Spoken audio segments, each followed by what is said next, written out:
Good morning, everyone, and welcome to a Saturday of racing here at Tampa Bay Downs. Today's first post is coming up in 35 minutes. We'll have scratches and changes in a few moments. But first, we ask you to please rise as we honor America with the playing of our national anthem.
And thank you, everyone. And once again, a pleasant good morning to you all. Welcome to day number 8 of our season here at Tampa Bay Downs, a Saturday of racing action set to go in just 34 minutes. Focused on the 2-year-olds today, 9 of the 10 races for the juvenile runners.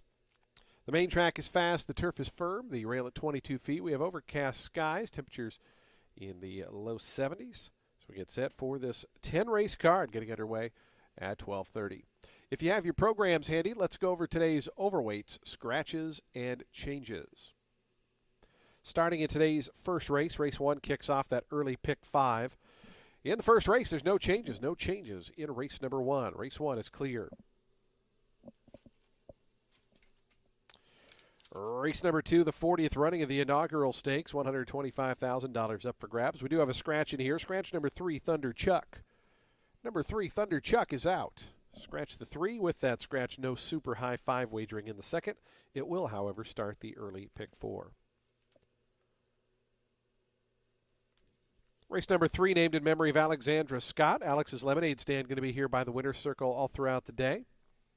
Be sure to check them out right by the winner's circle. In race 3, scratch number 1, A Bebe. Number 1, A Bebe is scratch. Scratch the number 1, A Bebe. Jockey overweight on the number 4, Dixie So Fast, plus 1 pound, plus 1 on the number 4, Dixie So Fast. In today's third race, again, race 3 named in memory of Alexandra Scott, the Alex Lemonade Stand purse.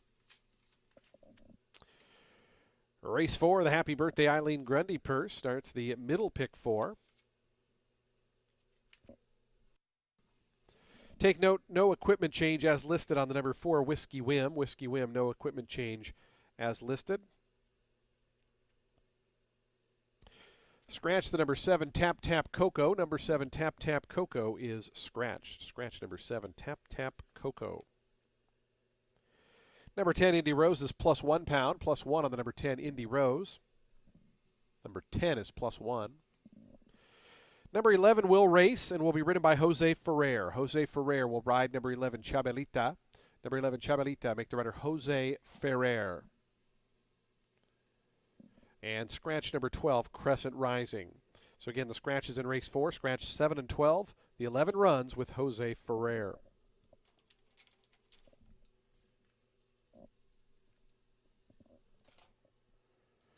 Race number 5 starts the Ultimate 6, 7,454 in the jackpot carryover.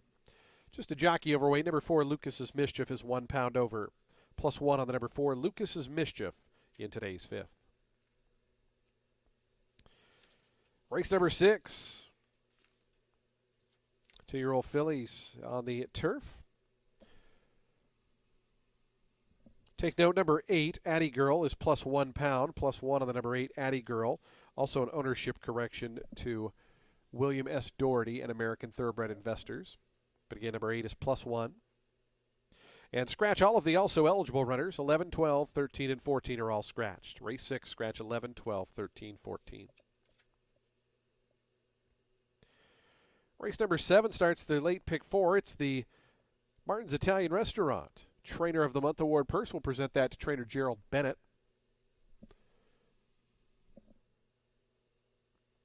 Number 1, Sister Lithic is plus £1. Plus 1 on the number 1, Sister Lithic in today's 7th race. Race number 8, jockey overweight on the number 3, Gilbert, plus £1. Plus 1 on the number 3, Gilbert in today's 8th. Race 9, our co-featured event, the 48th running of the Sandpiper Stakes for the 2-year-old filly. Scratch number 3, Tahlequah. Number 3, Tahlequah is scratched.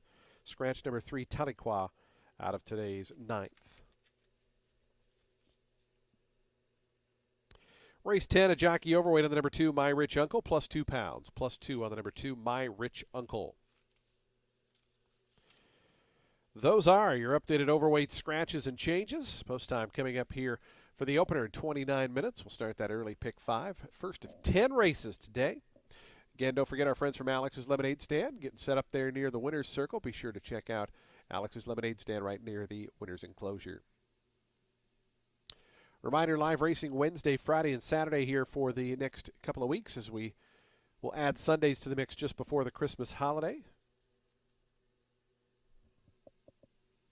But it's our first stakes action of the season and ready to get underway in 29 minutes. We wish you the best of luck today with all of your wagers here at beautiful Tampa Bay Downs. Good luck today.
Well, happy Saturday, everybody. Ren Carruthers here. We've got a tremendous 10 race card ahead of us featuring all, except for one race, 2-year-olds and the inaugural stakes as well as the Sandpiper.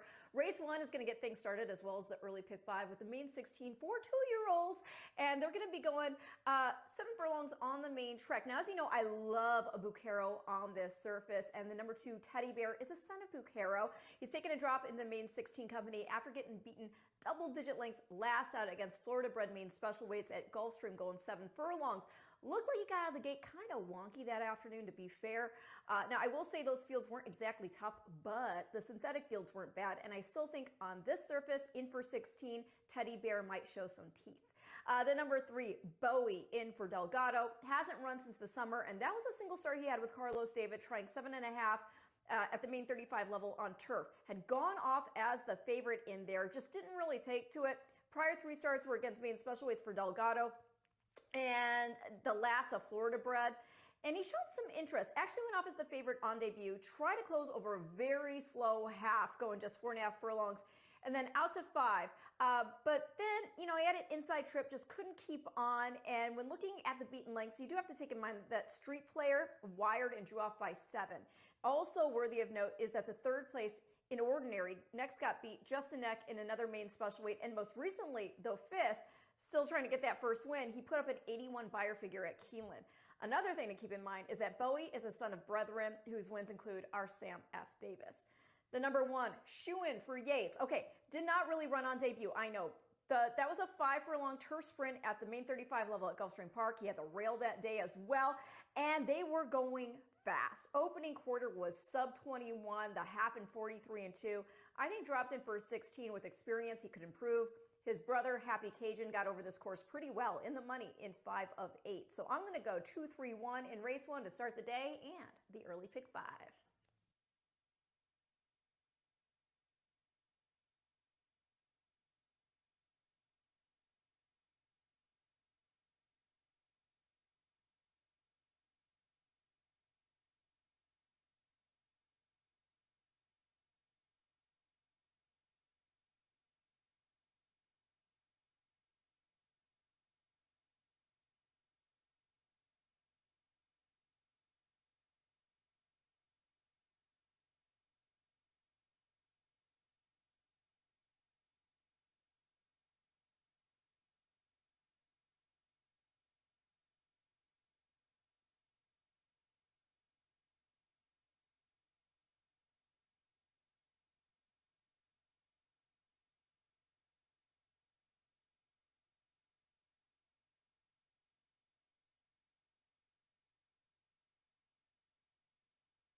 The horses onto the track post parading for today's first race. We start the early pick five in here. That pool already over $32,000. Still got 6 minutes to post time.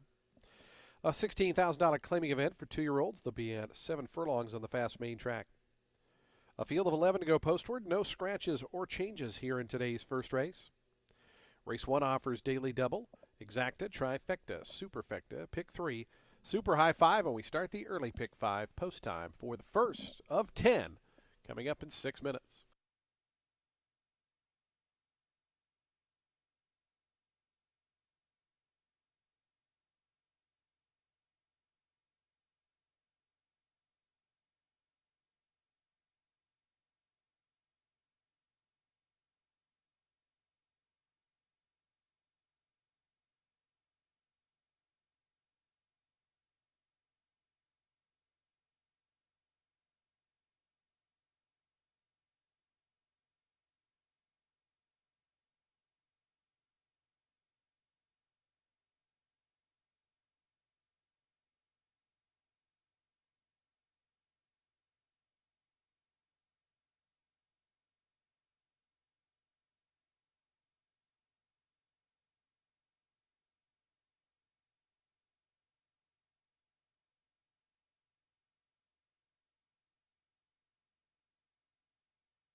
Two minutes to post time. Today's first race, the early pick 5 in 2 minutes. 2 minutes to post.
The horse is now approaching the starting gate. We're just 1 minute from post time. Today's first race in the early pick 5 in 1 minute.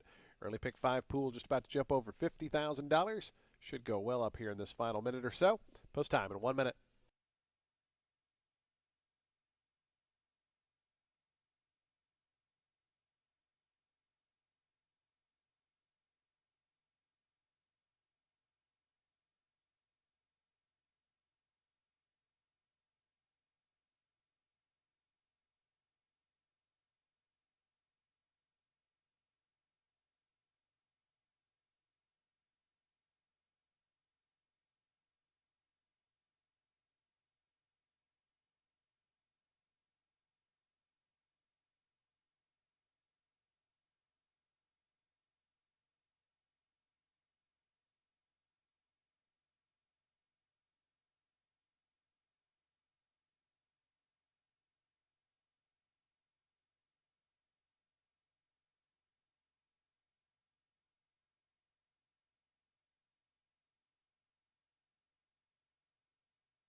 And the horses have reached the gate. It's post time. They're lining up now for today's opener. First of 10 here on a Saturday card.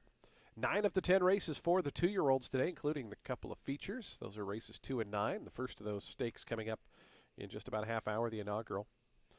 11 of them here in this maiden claiming event to go 7 furlongs. Your post time favorite 8-5 on the number 2 Teddy Bear, Samuel Marin for Joe Orsino. 7-2 out wide for the 10 Alexander K. Also 7-2 number 5 Moral Power, as Shoe In has gone in. Here's Illustration to gate 6. Long shot at 53-1. Teddy Bear coming up.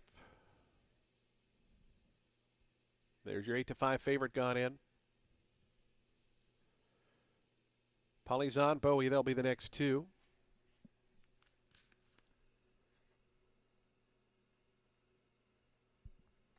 Polizon to gate 7. Rageville and Night Raven to spots 4 and 8. Both in those house silks matching the saddle towel. Night Raven coming up. Rageville to gate 4. 4 more left to load. Moral Power, Baby Beto will be the next 2. And the final pair, Alexander K. and Coastal Appeal. Will be all set to kick off this Saturday card here at Tampa Bay Downs. Overcast day, temperatures in the mid-70s. Fast and firm, though, for our 2-year-old showcase here. It's Coastal Appeal to the outside, going up. And in. They're in the gate. And the race is on. Alexander K was out well. The favorite Teddy Bear toward the inside is quick, and from the far outside, Coastal Appeal. Polizon also right there up in that early mix. It is Teddy Bear just in front of Coastal Appeal. Alexander K, they're second and third. Polizon in tight there is fourth in the red colors, just a length and a half off the leaders as they meet up with the main course proper. Then comes Bowie, who's down to the inside in fifth. Baby Beto moves up alongside Illustration. They're sixth and seventh. Between horses, Moral Power is eighth. It's 3 more than to Shoe In. The 2 at the back early on are Night Raven and Rageville as they head up the back stretch with a half mile left to go in the opener. 22.78 seconds. That's with a slight breeze at their back. And it's Teddy Bear, the 6-5 favorite, to the far turn, in front by a length. Alexander K, who chases in second. Polizon stays down toward the fence, third, about 2 lengths behind. Another length to Illustration, who starts to inch forward from fourth in those green colors. Break of 4 more then, back to Moral Power, who's now up to fifth. Dropping back, Coastal Appeal, starting to march forward. Night Raven. Baby Beto got pulled up there on the turn. Baby Beto was pulled up out of the race at the 5/16 pole. Teddy Bear is the leader to the top of the stretch. It's Teddy Bear, who's been there every step of the journey. Bumps that margin out to 2.5 lengths to Alexander K. Illustration still making up a little bit of ground, is up to third at a big price. Down the far outside, Moral Power. Inside the final furlong, it's Teddy Bear and Samuel Marin to the 16th pole. A 3-length lead over Alexander K. Moral Power charging down the outside late, but Teddy Bear is home. Teddy Bear going to go on to win it as the favorite. Second, Moral Power, I believe, got up over Alexander K.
2, 5, 10, 8, and 7. 2, 5, 10, 8, 7, the unofficial order.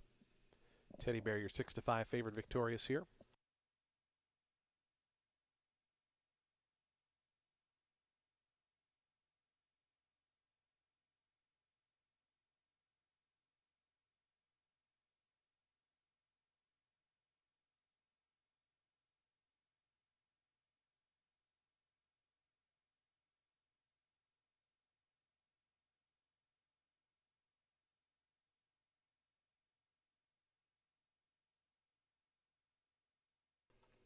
Teddy Bear, favored winner of today's first race, 2-year-old Chestnut Gelding by Vaquero out of Nacho Polo, was bred right here in the sunshine of Florida by Rivermont Farm.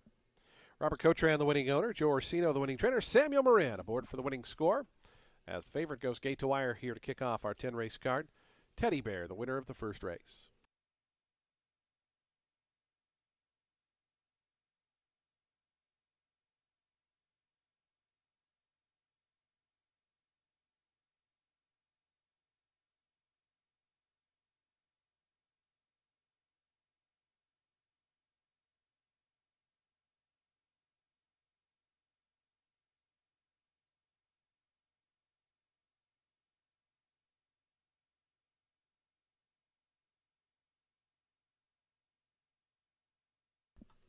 Two five exact to 770. The trifecta $37.20. Dime Super $139.24. The high five $583 even. Prices on the board $460 for that win. Do take note if you're joining us on track that the takeout on show wagers is just 10%. So you'll notice the on track show price on the right always paying a little bit more than the one on the left. So take advantage of that show wagering here at Tampa Bay Downs when you're joining us in betting on track. Race 2 is coming up next in 22 minutes. It's the 40th running of the inaugural stakes. $125,000 up for grabs. Scratch number 3, Thunder Chuck. Field of 6 will go. No super high 5 wagering in the inaugural. They'll be starting the early pick 4 in 22 minutes.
Race 2 is the inaugural stakes for 2-year-olds set at 6 furlongs on the main track.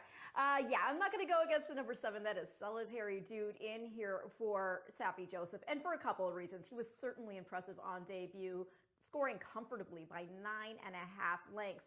A 4 to run back from that race. 2 next ran second in their subsequent starts, and there was a next out winner, but more to the point is the potential. This boy is a son of Yapon and out of After the Party by Into Mischief, and this family he hails from is a branch of 1X, you know that's my favorite female family, and a branch that produced Grade 1 winners Callback, Derby winner Super Saver, Girolamo, and recently that flashy debut winner at Churchill Downs, Mob. The number 1, Max Capacity. He's got stakes experience, did not make the board in those events, but last night he was dueling on the front in the mud against Balboa, who was in that start after contesting a pair of Grade 1s in California. And Balboa, he drew off to a 5.25 length score. Now, this Max Capacity is a son of Maxfield, and the mom is a half to graded stakes winner Unlimited Budget, whose wins include the Fairgrounds Oaks, the Demoiselle, and Rachel Alexandra. She was also third in the Kentucky Oaks. Another graded stakes winning sibling is Grade 3 Schuylerville winner Jardin and Grade 2 Flash winner Beacon Shine. Family also includes Grade 1 winners Mighty Appealing and Out of the Box. The number 4, Super Kick, trained by Owen Hardy, debuted on turf, showed some early dueling speed before getting put away, and then he was moved to a restricted maiden special weight at Churchill on the dirt, wired to score by 5.75 lengths there with ease. Now they tried the Bowman Mill at Keeneland next, just a 4-horse field, and he was overmatched against Gallivant, and the pace setter that day was flying. That was Spun DMC, a horse who would put up an 80 buyer figure on debut. Now Gallivant, he earned a 91 buyer figure for that victory, and then I know he ran last after dueling on the lead in his next start, but that was just a 4-horse field, and he was only 5.75 lengths defeated. This was in the Ed Brown at Churchill, which was won by Boyd. Okay, so I think this fella, he looks to be working mighty well over the surface and deserves some respect in this spot. So I'm going to go 7-1-4 in the inaugural stakes, which again kicks off our early pick 4.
The horses stepping onto the track, post-parading for today's second and co-featured event, the 40th running of the inaugural stakes, $125,000 guaranteed for 2-year-olds. They'll be at 6 furlongs.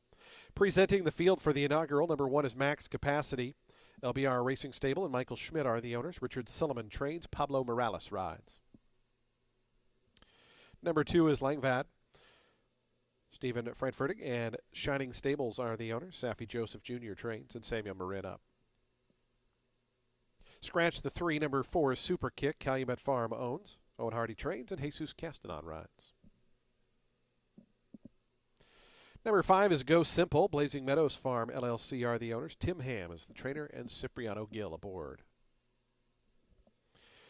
Number 6 is Undertaker. Benjamin Ramos and Juan Ramos are the owners. Benjamin Ramos trains. Wesley Ho aboard.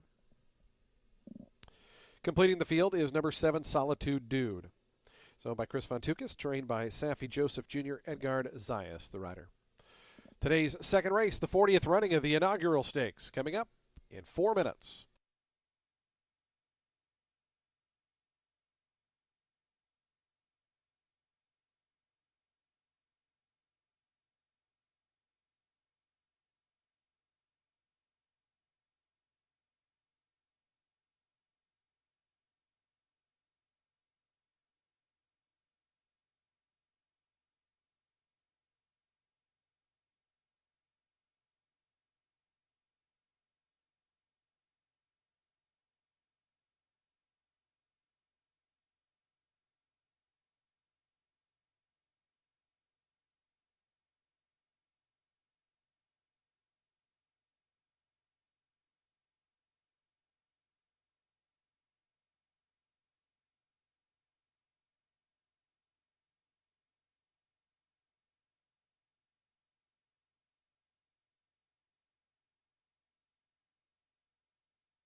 Two minutes to post time. Today's second race, the early pick 4. It's the 40th running of the inaugural stakes. Our first stakes of the season coming up in 2 minutes.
The horses now making their way toward the starting gate for the inaugural. Just 1 minute to post time, 1 minute.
And the horses have reached the gate. It's post time. They're lining up now for today's second race, the 40th running of the inaugural stakes for the 2-year-olds here at 6 furlongs. It's the road to the Tampa Derby gets underway here. Field of 6 and a big favorite on the outside, 1-5 on Solitude Dude. Max Capacity going to be the first to move in. Pablo Morales for Richard Sullivan. Here's Longvon in the pink colors.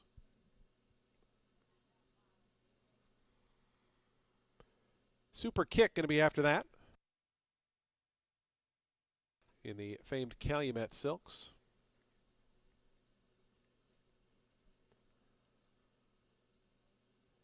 Go Simple in the Blazing Meadows Farm gold and black to gate 5. The final two, Undertaker and Solitude Dude, will be all set for a start. Kicking off our stakes calendar here in the second race with the inaugural. Just a tiny rain starting out there, but a fast main track, of course. Solitude Dude, Edgard Zayas to the outside, and they're in the gate. And the race is on in the inaugural stakes. Go Simple got away well. On the outside, Solitude Dude, the favorite, away in good order and driving through Super Kick. Those three are fastest. It's going to be Super Kick to go narrowly to the front. Solitude Dude now a length back in the second position. After breaking sharpest, Go Simple settles third, 3 off this leader. Longvod's fourth in the pink colors toward the inside. Then a break of 3 back to Undertaker. It's another 3 back to Max Capacity, who is the trailer. Already about 9 or 10 off the lead of Super Kick. Super Kick through an opening quarter, 21.68 seconds. Solitude Dude now moves to within a half length on the outside, and the favorite closing in as they go by the 3/8 pole. They're 3 clear of Longvod, who's now up to third. Go Simple back a spot in fourth. 5 more then back to Undertaker, and Max Capacity trails. Solitude Dude takes over at the 5/16 pole. It's Solitude Dude now a length and a half in front.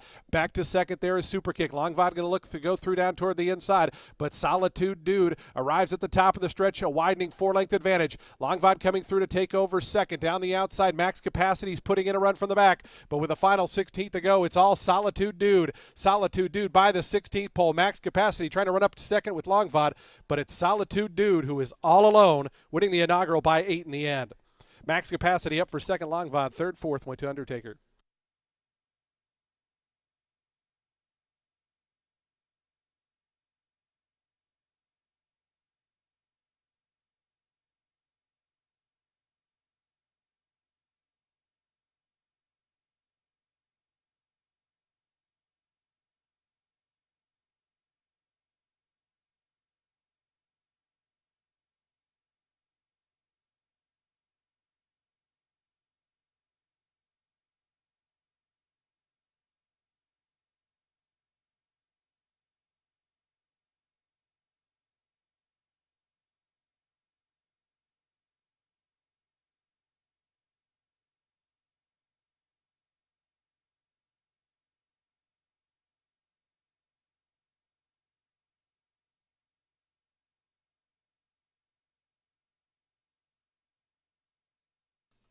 7:1:26. Final time 109.07 seconds.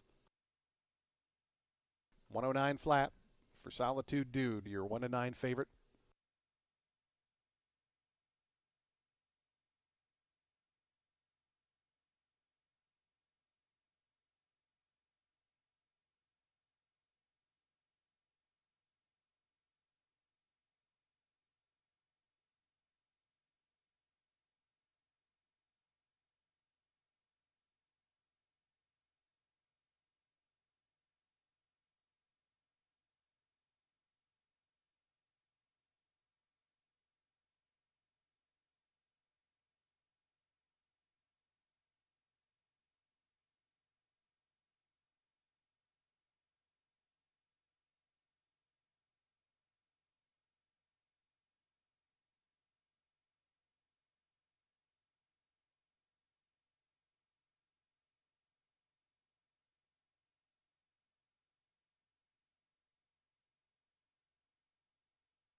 Solitude Dude now a perfect 2 for 2 to start his career. 2-year-old dark Bear Brown colt by Yelpon out of After the Party was bred in Kentucky by Martha Buckner and Matthew Ernst. Chris Ventukis is the owner. Safi Joseph Jr. is the trainer. Edgar Zayas aboard for the winning ride. Solitude Dude, your 2025 inaugural stakes winner.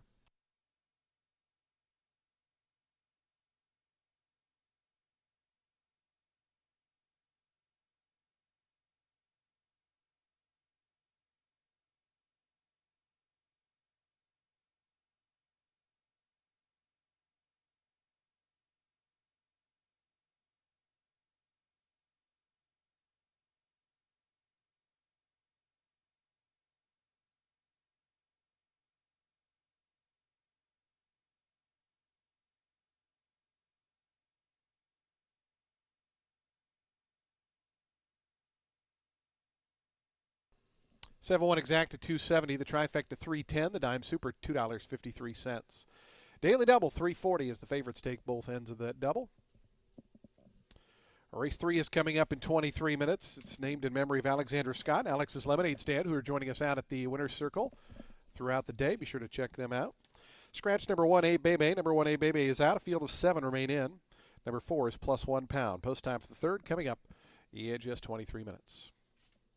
Trophy presentation for the inaugural stakes coming up as we welcome in Tampa Bay Downs Vice President of Marketing, Margot Flynn, to present to the winning connections of Solitude Dude. Impressive in victory here in the inaugural. Congratulations to the connections.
Race 3 is for 2-year-old fillies, which will start for a claiming price of $25,000 or less, or an optional claiming price of $25,000. They're going to be going 7 furlongs on the main track. The number 2, Prancin' in the Dark, I find very interesting. In here for Ron Potts, in off a win at Presque Isle over a mean 25 field. I know she was not great in her lone dirt start, but that was at Timonium. She had the far outside post, was going just 4 furlongs. I dig her pedigree. She's by hard spun, and then her mom was a multiple stakes winning sprinter as well as grade 1 placed. Filly is also a half sister to Top Line Growth, who was second in the Iowa Derby, the grade 3 Salvatore Mile, and third in the grade 3 Smarty Jones. The number 7, Our Glorious Life, is in here for Bennett. Wired in start 2 of the career, her first one on dirt. And I know that was a main 17.5, but she did it in a fine final time. And back and forth was Coquetta Blue, who came to Tampa and scored. The 5, Ridgie, just seems like a hard trier. 2 starts, but on synthetic at 5.5. Not a good go from the rail on debut, but rally to get second. 6 lengths beaten, but still. And then, even though she had gotten loose before the race in start 2, she was able to pull it together to score by 3 lengths. I like her on dirt here. Dad, Neolithic, he was a dirt horse. And Mom, she was surface flexible. She actually put in some in-the-money finishes over this track at the optional 75 level for Bowersock. So I'm going to go 275 in race 3.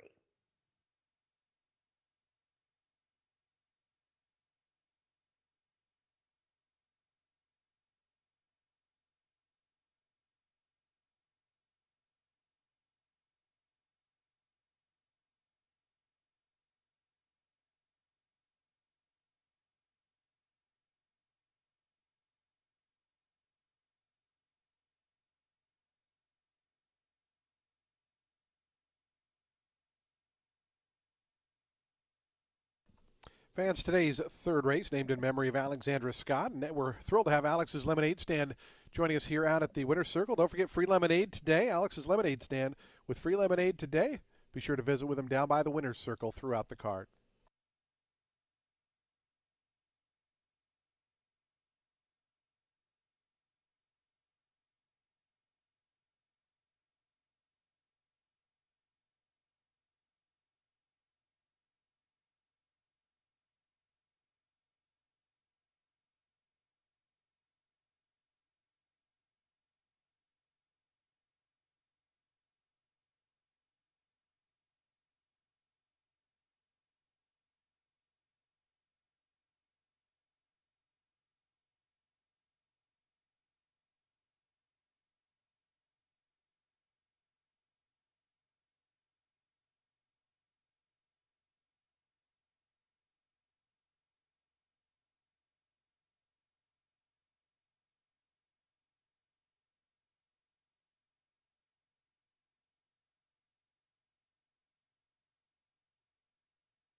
The horses on to the track post-breeding for today's third race. This race named in memory of Alexandra Scott. It's the Alex's Lemonade Stand purse. $25,000 starter optional claiming event. For 2-year-old fillies, they'll be at 7 furlongs on the fast main track. Scratch the number 1. Number 1 is scratched. Number 4, Dixie So Fast, is 1 pound over. Race number 3 offers daily double, exacta, trifecta, superfecta, and pick 3 wagering. We also have a super high 5. Post time for the third coming up in 7 minutes. Fans, make sure to visit our friends at Alex's Lemonade Stand right near the winner's circle. We have free lemonade today. They're raising money there with Alex's Lemonade Stand, located right next to the winner's circle by the finish line.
Five minutes.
2 minutes to post time. Today's third race, named in memory of Alexandra Scott, the Alex's Lemonade Stand purse coming up in 2 minutes.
The horses are approaching the starting gate. We're less than 1 minute to post time. 1 minute.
And the horses have reached the gate. It's post time. They're lining up for today's third race. This race named in memory of Alexandra Scott. It's the Alex's Lemonade Stand purse. Happy to welcome folks from the Alex's Lemonade Stand group joining us in the winner's circle today. They're set up down by the winner's circle. We'll have free lemonade throughout the afternoon. A warm welcome to Alex's Lemonade Stand joining us here. Field of 7 set to go 7 furlongs here in race number 3. 2-1 favorite to the outside, actually now co-favored. Number 8, Misty Money. Number 5, Ridgy, taking some support at 2-1 as well. Here's Coquette Blue, who was a big margin winner just a week ago, right at that 15-1 morning line. Dixie So Fast, Alonzo Quinones for Tim Padilla. They team up in the Red Silks to gate 4. Ridgy, co-favorite up to gate 5. The final 3 are going to be Lucy's on a Roll, Our Glorious Life, and Misty Money will be all set for a start. Don't forget our middle pick 4 with the 10 race card starts up next in race 4. If you were looking for the middle pick 4 here in the third, it starts in race 4 with the 10 race card. Here's Misty Money, Samuel Marin. Samuel took the opener today. They're in the gate. And the race is on. Dixie So Fast, prancing in the dark, showing speed from the inside. Ridgy is close up, and from the far outside, Misty Money also forwardly placed. Those ones are the top markers as they come out of the chute and onto the main course. It's prancing in the dark toward the inside, just in front. Misty Money out wide, right between them is Dixie So Fast. Those three in a line after a furlong. It's another length then, back to Our Glorious Life, who comes away in a good spot fourth. Ridgy's down toward the inside in fifth. Then comes Lucy on a roll. Coquette Blue was a little bit slow from the gate, is your early trailer with just 4.5 furlongs remaining. The opening quarter, 22.75 seconds. Prancing in the dark. Misty Money out wide, coming up now to challenge, and Misty Money going to go narrowly to the front. Prancing in the dark second. Our Glorious Life, quick to pounce on that new leader, is third within 3/4. It's a length and a half more then, back to a lineup of four. Coquette Blue trying to get underway is now up to fourth. Just went by a few rivals. Dropping back a little bit is Ridgy. Outside of that one, Lucy's on a roll, and Dixie So Fast trails. 45.76 seconds. It's Misty Money on the outside, prancing in the dark, hanging tough down toward the rail. Coquette Blue trying to keep that big move up on the outside is three deep. Dropping out quickly there was Our Glorious Life as Ridgy goes by that one down on the inside. They have just over a furlong left to go. Prancing in the dark continues to fight with Misty Money, but Misty Money now starting to prevail. It's Misty Money in front. Prancing in the dark. Ridgy sees daylight, is really starting to gobble up ground in the center of the track. Here comes Ridgy at the 16th pole. Ridgy and Misty Money, these are the two that go on. Ridgy is the winner. Ridgy at 2-1 won it. Misty Money was second. Third went to Prancing in the Dark. Fourth, Coquette Blue.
Five, 8, 2, 3, and 6. 5, 8, 2, 3, 6, the unofficial order. 123.89 seconds, the final time.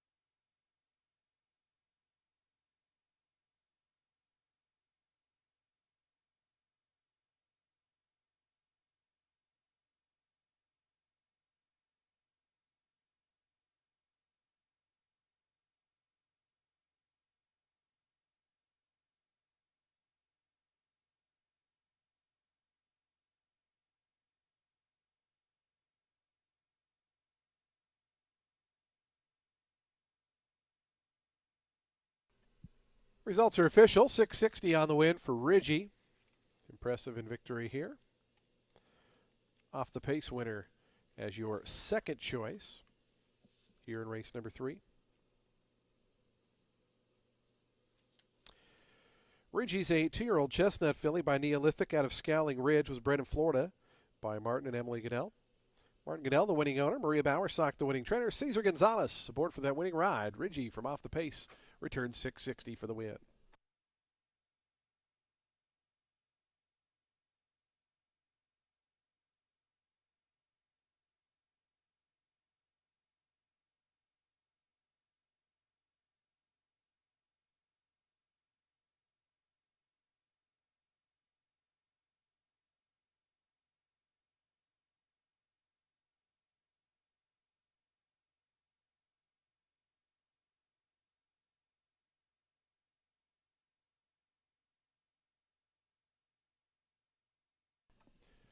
The exacta 5 and 8, $10.50. Trifecta $29.30. The dime super $32.60. Daily double 470, the pick three $9.90. High five $2,256. Today's fourth race is coming up in 21 minutes. Scratch number 7 and 12. 7 and 12 are scratch. We're on the turf for the first time. It's the Happy Birthday Eileen Grundy purse. Jockey change on the 11, who will run, make the runner Jose Ferrer. Post after the fourth. In the middle, pick 4 in 21 minutes. Feature group time in the winner's circle. Happy to welcome our friends from Alex's Lemonade Stand joining the winning connections in the winner's circle. They are our featured group here for today's third race. Alex's Lemonade Stand, raising money, will be set up right outside of the winner's circle with free lemonade this afternoon.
Race 4 is going to start our middle pick 4. It's a main 16 for 2-year-old filly set at a mile on the turf. The 4, Whiskey Whim, is in for Garcia, who's going first-time blinkers with this filly after 2 uneventful outings at Gulfstream Park on the synthetic. Wanted to get her on the grass first out, came off. The race was also at 5 furlongs. She was 8th, though that was a main 35, and the winner won again out of there against optional starter 35s for Jose D'Angelo. Now, they kept Whiskey on the synthetic for start 2, dropped in for 17.5, stretched to a mile 70, sat off a slow pace, and just did not have kick when it was time. But as I always say, synthetic is not turf, and she might move up here getting on it. Yeah, I know she's by hard spun, but then she's out of Frippery, a daughter of City Zip, who was stakes placed at 8.5 on the turf. Her own mom, Flagrant, was unraced, but by Rahi. And she also produced Furthest Land, who won the dirt mile. It was when it was on synthetic. But again, I know I sound like I'm contradicting myself saying synthetic's not turf. It's not, but I'm just trying to highlight the surface flexibility of this pedigree.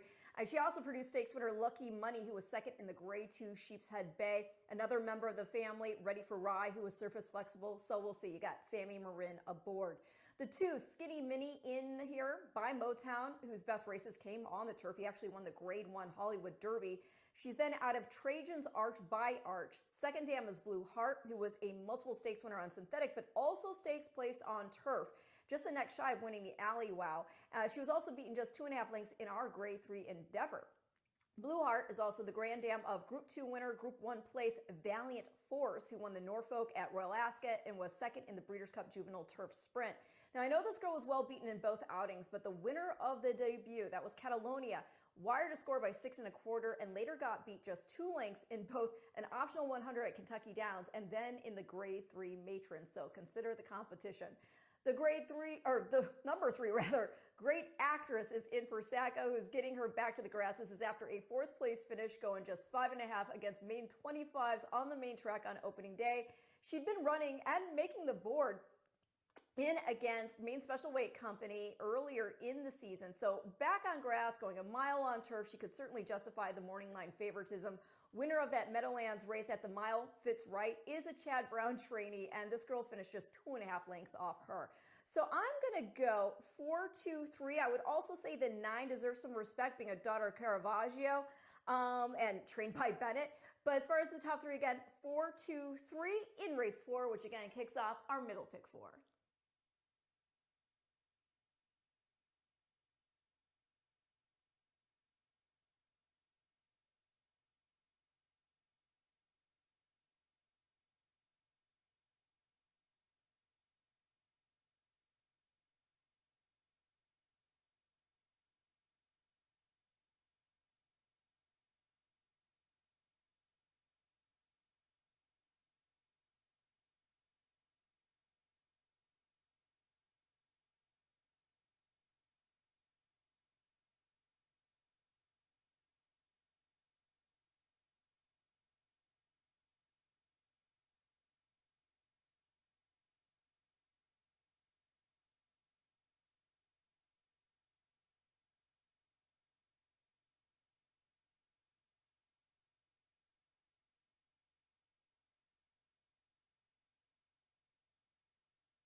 Onto the track, post parading for today's fourth race, a $16,000 maiden claiming event for 2-year-old fillies. We're on the turf course for the first time today.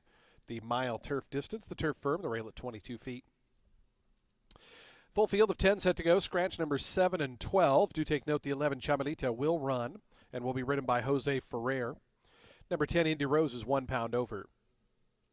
Race 4 is the Happy Birthday Eileen Grundy purse. It offers daily double, exacta, trifecta, superfecta, pick 3, pick 4, and super high 5 wagering. It's all coming up in just 5 minutes to post time.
Two minutes to post time. The horse is on the turf course and approaching the starting gate. 2 minutes.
Approaching the gate, 1 minute.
And the horses have reached the gate. It's post time. They're lining up now for today's fourth race.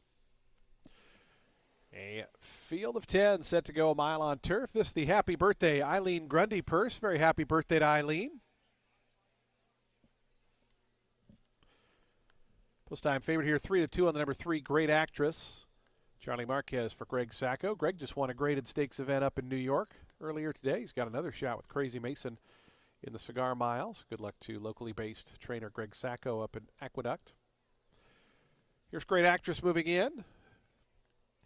Pichete to gate 8. Right now it's 16-1. 4-1 Coast second choices, numbers 4 and 10. One of those, Whiskey Whim, will be the next to join in the house yellow colors. Our skyline has gone up. La Esperanza, Indy Rose, and Chabalita are going to be the final 3. We'll be all set for a start. The Happy Birthday Eileen Grundy purse.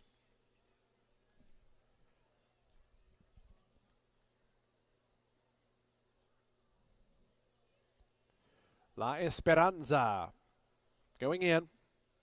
Chabalita, Jose Ferrer, the final one to join the line. We'll be all set for a start. Today's middle pick 4 on this day of 2-year-old racing. Next race, race 5, will be the only non-2-year-old race of the 10. They're in the gate.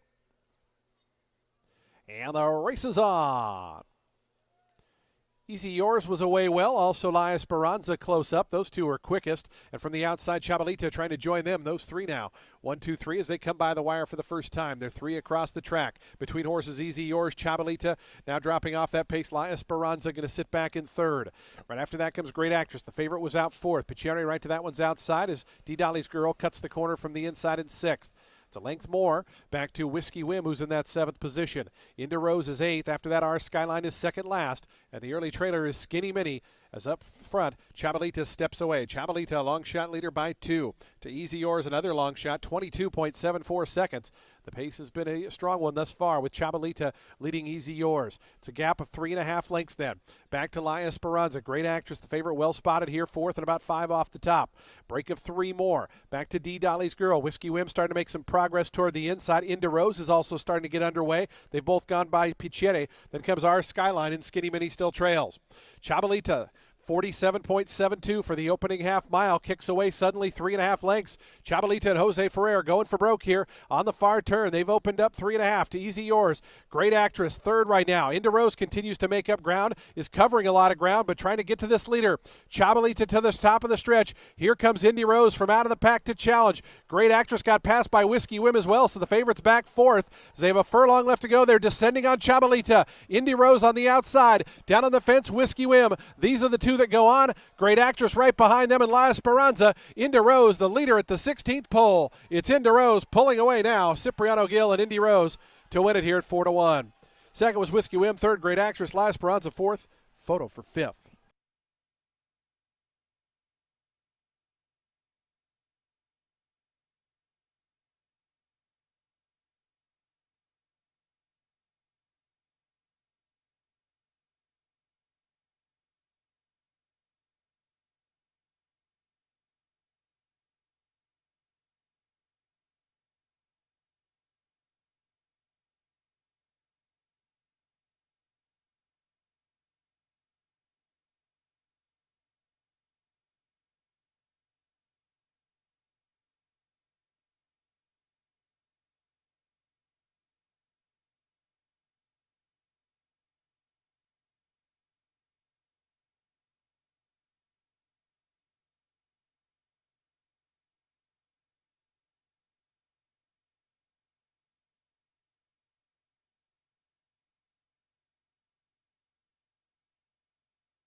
10-4-3-5, 10-4-3-5.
Results are official. 10-20 on the win.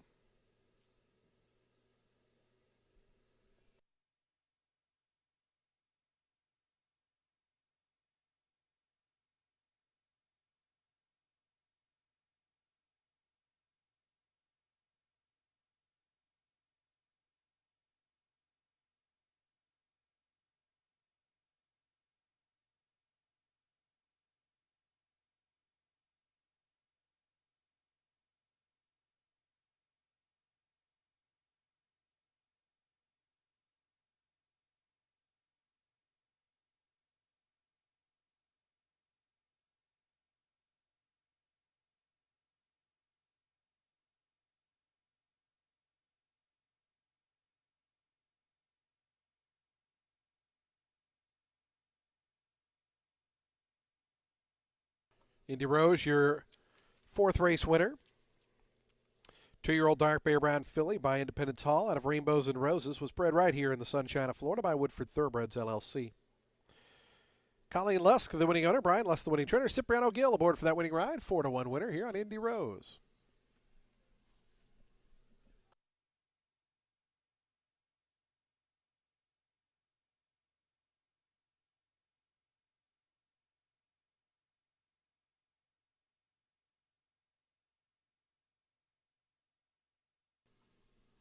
The exacta 10-4, little buddy, returns $19.30. The trifecta $17.40. Dime Super $111.96. Daily double $21.50. The pick three $19.40. Nobody had the super high five, so we're going to carry over $1,045 to the upcoming fifth. Race 5 on the main track starts the Ultimate 6, 7,454 carried over in the jackpot. Number 4, Lucas's Mischief, 1 pound over. Post time for the fifth race coming up in 20 minutes. Featured group time. Happy to welcome into the winner's circle our featured group, the Happy Birthday Eileen Grundy Group, joining the winning connections here. A very happy birthday to Eileen from all of us here at Tampa Bay Downs.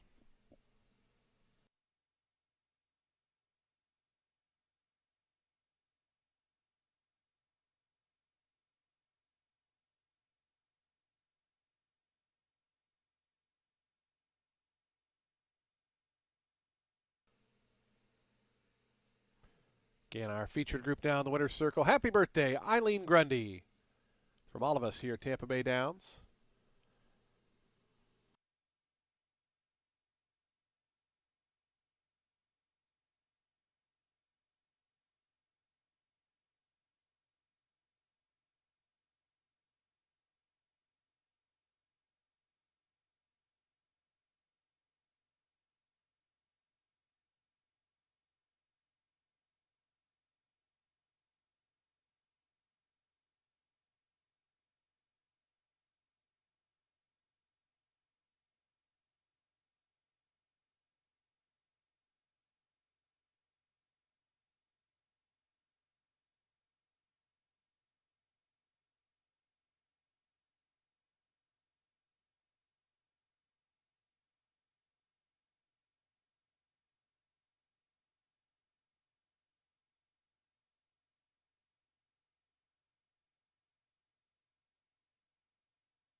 Race 5 kicks off today's Ultimate Six, and it's for 3-year-olds and up, which have never won 2 races other than maiden claiming starter or state bred, or which have never won 3 races or an optional claiming price of $32,000.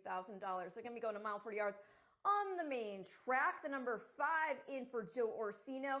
This was a pretty slick runner to start the career. Won the first 3 starts, including a grade 3 over our eventual Tampa Bay Derby winner, Domestic Product, and champion Fierceness. As for the 4-year-old campaign, first run came mid-year, finished a well-beaten 7th in an optional 75 and 2X at Saratoga.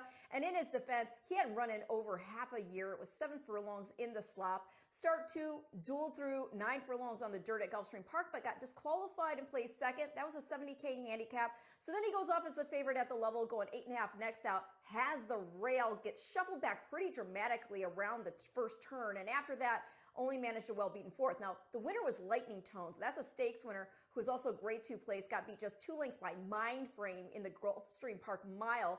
And then last out for this boy, still at the 70K level, he was cut back to a 1-turn mile, sent a gazillion wide off the turn, so I'm just going to draw a line through that start. The number 3, Forge Steel, is in for Safi, has only been against 3-year-old competition, mostly stakes on the turf. Speed of the speed here, but not the only one with some foot, and he's got, it seems to be, a lot better hoof on turf than he's been on dirt. That stated, he was beat by Rated by Merit on debut, and then he folded off the lead in against Sovereignty in the street sense. And then last time he was on dirt, it was a sloppy edition of the carryback stakes at 7 furlongs. So I definitely respect him. Zayas lands here, but I'm going to try to beat him at a short price in the top spot. And I'll complete the top 3 at the number 6. That is Sir Saffir, back in the barn of Kathleen O'Connell, who claimed this boy back out of that 3.5 length defeat against 32 claimers at Keeneland. He digs this track in the money in 4 of 6. And the last time he went a mile 40 over it at this level, he ran a good second. He also had a win and a second place finish the prior 2 times he went a mile 40 at the level. And well, he also won an off-the-turf allowance going a mile 40. So in short, he digs this track at this distance and level. So I'm going to go 5, 3, 6 in race 5, and your ultimate 6 starts now.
The horses onto the track post-breeding for today's fifth race. Race 5 starts. The Ultimate Six, $7,454 in the jackpot pick 6. Reminder, you have to be the sole winning ticket to take home the entire jackpot. It starts here in today's fifth. It's a $32,000 allowance optional claiming event for 3-year-olds and upward. They'll be at 1 mile and 40 yards on that fast main track.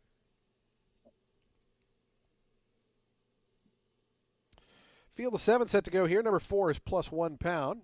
Race 5 offers daily double, exacta, trifecta, superfecta, pick 3, super high 5. We have a carryover of $1,045 in that. And the Ultimate Six gets underway in 5 minutes.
Two minutes to post time. Today's fifth race coming up in 2 minutes.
The horses are now approaching the starting gate, today's fifth race field, just 1 minute from post time. 1 minute.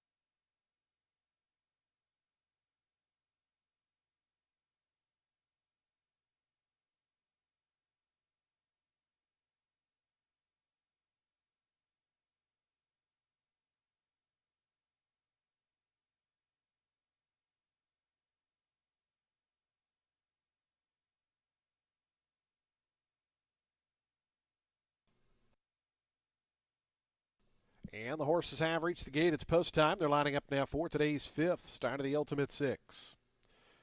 Lone race for the older runners, 3-year-olds and older, I should say. It's all 2-year-olds the rest of the way. 86 Chevy, the first to move in, right now at 14-1. Your 9-5 favorite, number 3, Forged Steel. 2-1 on the number 5, Hades. Here's Zatara moving up. Forged Steel, Edgar Zayas. Already with a winner today. He and Safi Joseph teamed up earlier today with Solitude Dude, an impressive winner of the inaugural stakes. Don't forget the Sandpiper, our co-feature, comes up as race 9 today.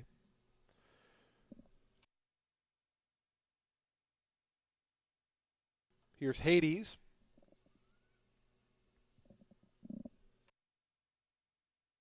Samuel Marin and Joe Orsino teamed up earlier with Teddy Bear. They're with Hades today. Sir Saffer out of the dark, going to be the last one to join. Adamar Santos for Tim Padilla in the Peter Matson colors. Goes in. They're in the gate. And the race is on. Forged Steel got away well, sent hard for early speed. Hades is also being pushed along early, as is Lucas's Mischief. But the quickest so far is Forged Steel as they run to that turn. Lucas's Mischief down on the inside, 86 Chevy coming through to try to challenge on the front end. Meanwhile, Hades going to be caught out 4 or 5 wide as they go through that first furlong and a half. Down along the inside comes Zatara, who's racing along 5th in the red colors, about 4.5, 5 off the top. It's another length back to Sir Saffer, who's second last, and out of the dark trails, gets over toward the inside from that high draw. Is about 7 or 8 off the top. As Lucas's Mischief comes up to challenge Forged Steel, and those two, 1-2 as they go to the 5 furlong marker. 23.26 seconds. It's been a contested early pace as well. Lucas's Mischief, Forged Steel. No breaks for either one of them as they're a length and a half in front of Hades in third. Sir Saffer advances up on the outside of 86 Chevy, who's now back into 5th. Then comes Zatara. Out of the dark still trails. To the far turn they run, 46.70, so the pressure up top continues. Down on the inside, Forged Steel, Lucas's Mischief. Here's Sir Saffer coming into things nicely, and Sir Saffer with a big 3-wide sweep comes within a half length of Forged Steel. Forged Steel just in front. Sir Saffer, a confident look back there from Jose Ferrer. He's looking for Hades, who's starting to run up into that 3rd spot as they come around to the top of the stretch. Sir Saffer, Forged Steel tries to stick with that one toward the inside. Sir Saffer goes to the front. Forged Steel back to second. Hades on the outside trying to pick up this new leader as they have a furlong left to go. Sir Saffer wanders a bit. Forged Steel continues to battle back toward the inside, and Hades right down the far outside. A final 16th of a mile to go. Here's Hades on the outside to grab the lead. Forged Steel, Sir Saffer, Hades in front late. Hades and Samuel Marin to win it.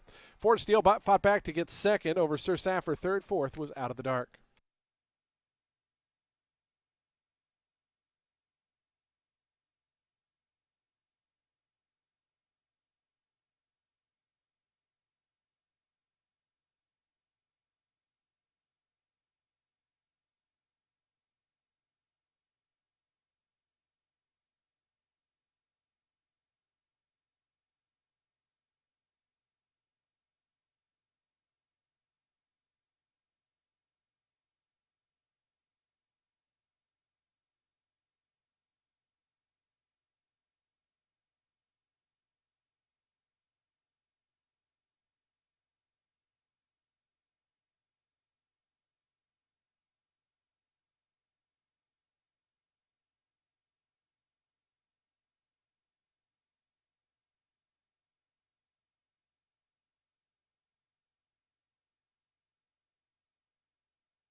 5, 3, 6, 7, and 2. 139.46 the final time.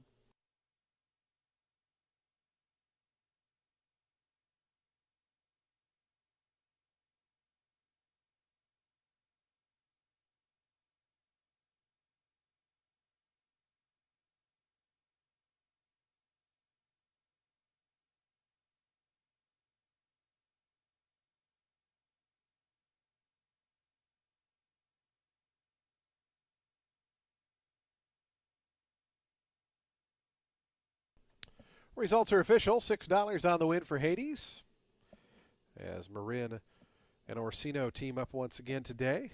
Hades back to the winner's circle. Goes over $400,000 in career earnings with that win.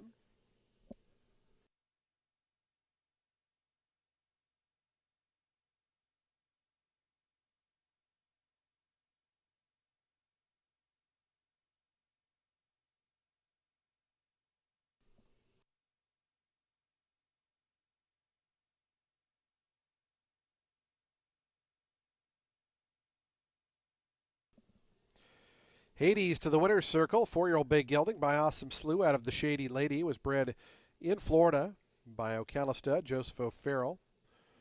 DJ Stable LLC and Robert Cotran, the winning owners. Joe Orsino, the winning trainer, training double. And Samuel Marin aboard for the winning ride, a riding double. As Marin and Orsino team up once again, this time with Hades to win the 5th.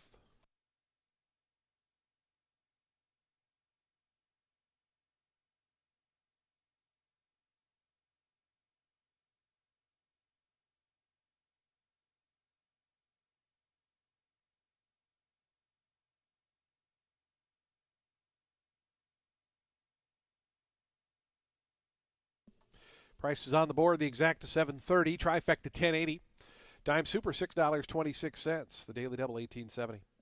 Pick 3 $63.95. The early pick 4 $65.10, the early pick 5 $207.95. High 5 was hit for $135.30. To the 6th race we go. We'll start the late pick 5 in 22 minutes. We're on the turf course at a mile.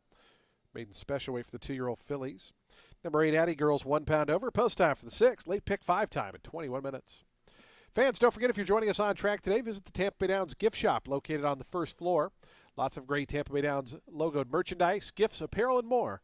The Tampa Bay Downs gift shop located on the first floor by the main entrance.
Race 6 kicks off today's late pick 5 with the main special weight for 2-year-old fillies set at a mile on the turf. The number 3, Thankfulness, is one of 2 entered for Miguel Clement. I probably don't need to tell you, she has an incredibly rich pedigree. Daughter of Maymas is out of Brief Moment by breed shaper Galileo. Brief Moment is a 3/4 sister to European champion Harzand, and the family has also produced other champions like Big Rock and Emily Upjohn. It is a gorgeous pedigree, and I think she proves aptly named here, giving her connections plenty for which to be thankful. The number 1, Duchessa, is in for Arnaud Delacour. She's had just 1 start, but out of the gate, she was bumped and herded sideways. I do wonder if we would have seen some speed from her otherwise. She's a daughter of multiple Group 1 winning sprinter Caravaggio, and then out of Princess Gibraltar, who did her best running at a mile on grass, which makes sense because the mom here is a daughter of Rock of Gibraltar, who had won 7 Group 1s in a row before just missing by 3/4 of a length in the Breeders' Cup Mile after he had that terrible start and had to close. But yeah, as far as Duchessa, I think that we consider her first outing a learning experience and that she can move up here and start 2 and on the stretch out to a mile. Centeno rides. The number 4, One More Guitar, in for Proctor, ran well in her first turf spin. Got beat just 2 1/4 lengths. Pace was honest. She was raring to go, but in tight on the inside. Lost a few spots as they headed into the turn and then re-engaged. Showed a lot of want. Next out, she tired off the lead at Belmont at the Big A, going 2 turns for the first time, and she's been off since. I think she deserves another chance here, and always respect Castanon, especially on the grass. So I'm going to go 3, 1, 4 here in race 6, which again kicks off the late pick 5.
The horse is onto the track post parading for today's sixth race. We start the late pick 5 in here. Field of 10 set to go a mile on turf. It's a maiden special weight event for 2-year-old fillies. Scratch the also eligible runners 11, 12, 13, and 14 are all scratched. Number 8, Addy Girls plus £1.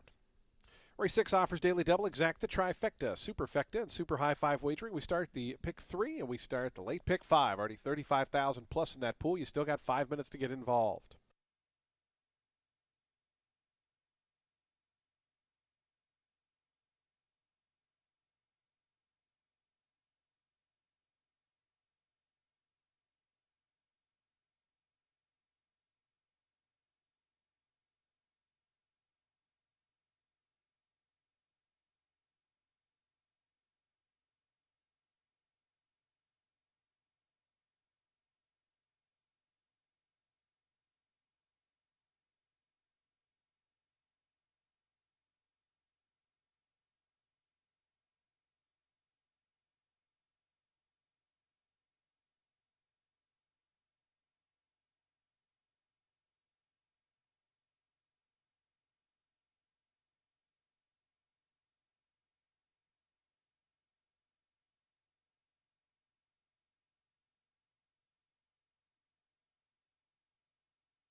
Two minutes to post time. The horses now making their way onto the turf course. They are approaching the starting gate. We're 2 minutes from post.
The horses making their way up the chute toward that mile starting point. Just 1 minute to post time. 1 minute.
The horses have reached the gate. It's post time. They're lining up now for today's 6th race. Started a late pick 5. Field of 10 here at the mile distance. Post time favorite 5-2 on the number 7 Skywatcher. That one's stablemate number 3 Thankfulness. Your second choice at 3-1, both coming out of the Miguel Clement barn. Duquesne's moved forward, as has Inspire Courage. Here's Nisi to gate 2. Charlie Marquez for Richard Sullivan.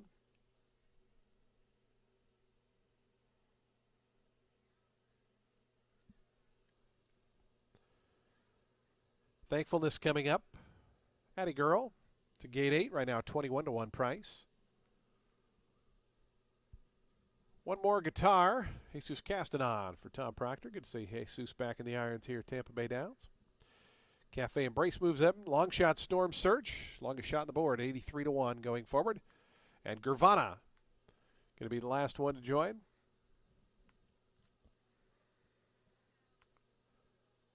Gervana goes in. They're in the gate.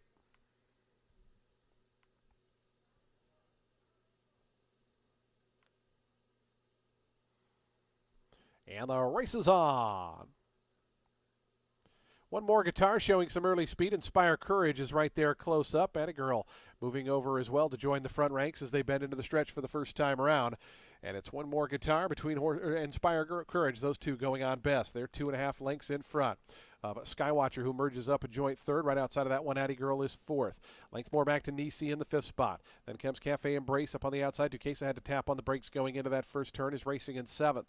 It's a length and a half more then back to the team of Thankfulness and Gervana. The early trailer's long shot Storm Search as Inspire Courage makes the front. Scott Spieth and Inspire Courage at 18-1 through a 23.42 second opening quarter. They've stretched that lead out to 2.5. Over one more guitar, who's a solitary second. Another break of 2. Back to Skywatcher in 3rd. It's another length to Attigirl in the 4th spot. Nisi's 5th toward the inside, and Cafe Embrace is racing along in 6th. Then comes Duquesne. Gervana has 2 beat. Thankfulness still far, far back, about 12 or 13 off this leader in Storm Search trails. 47.87, the opening half-mile time for Inspire Courage, who takes him past the 3/8 pole. Still that 3-length lead.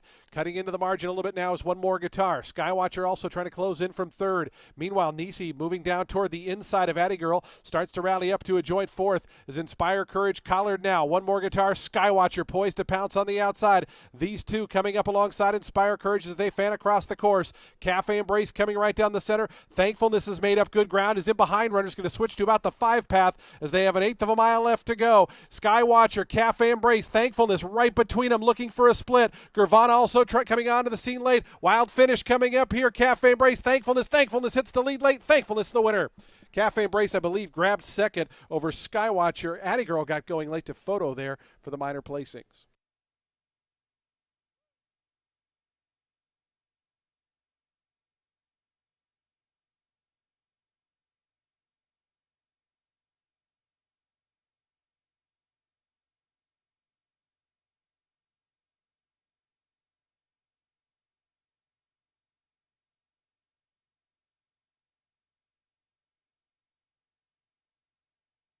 $138,374 in that late pick 5.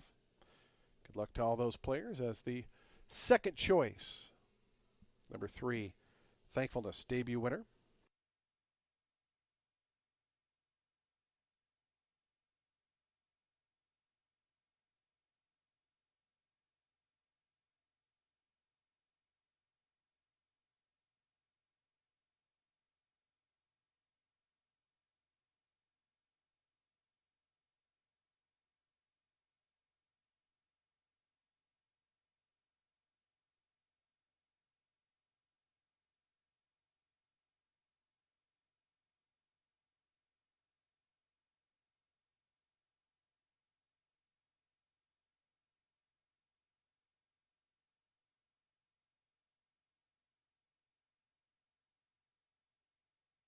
Three nine seven eight 3978. The unofficial order. 5th number 10 Gervana. 397810. Final time 138.75 for the mile.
Results official, $8 on the win for Thankfulness.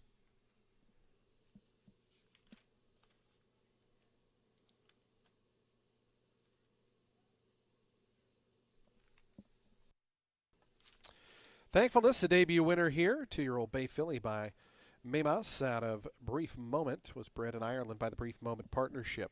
St. Elias Stable and Windstar Farm, the winning owners. Miguel Clement, the winning trainer. Pablo Morales. Hey, there's Pablo. A winner here of today's 6th race.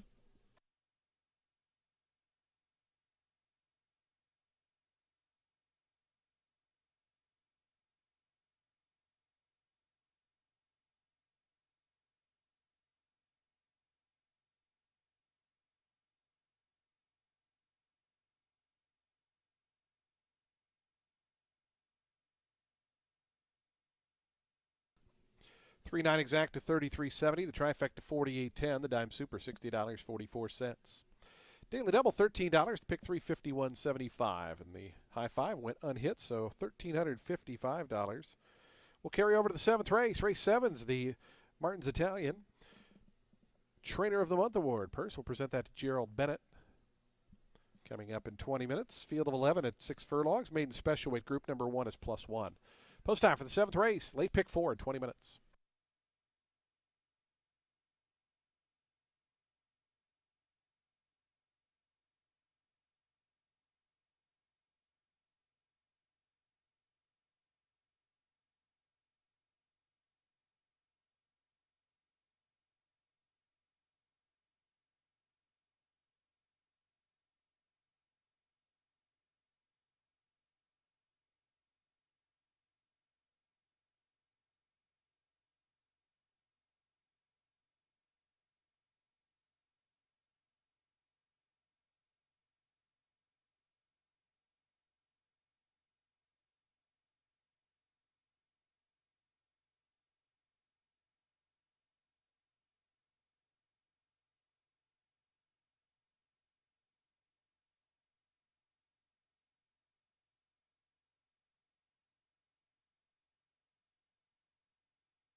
The late pick 4 starts here in race 7. It's a main special weight 4, 2-year-old filly set at 6 furlongs on the main track. The number 5, Lightscape, is a firster for Proctor by Practical Joke, whose babies are running well here at Tampa. Domestic product, he won our Tampa Bay Derby. We also had another of Practical Joke's progeny win here yesterday.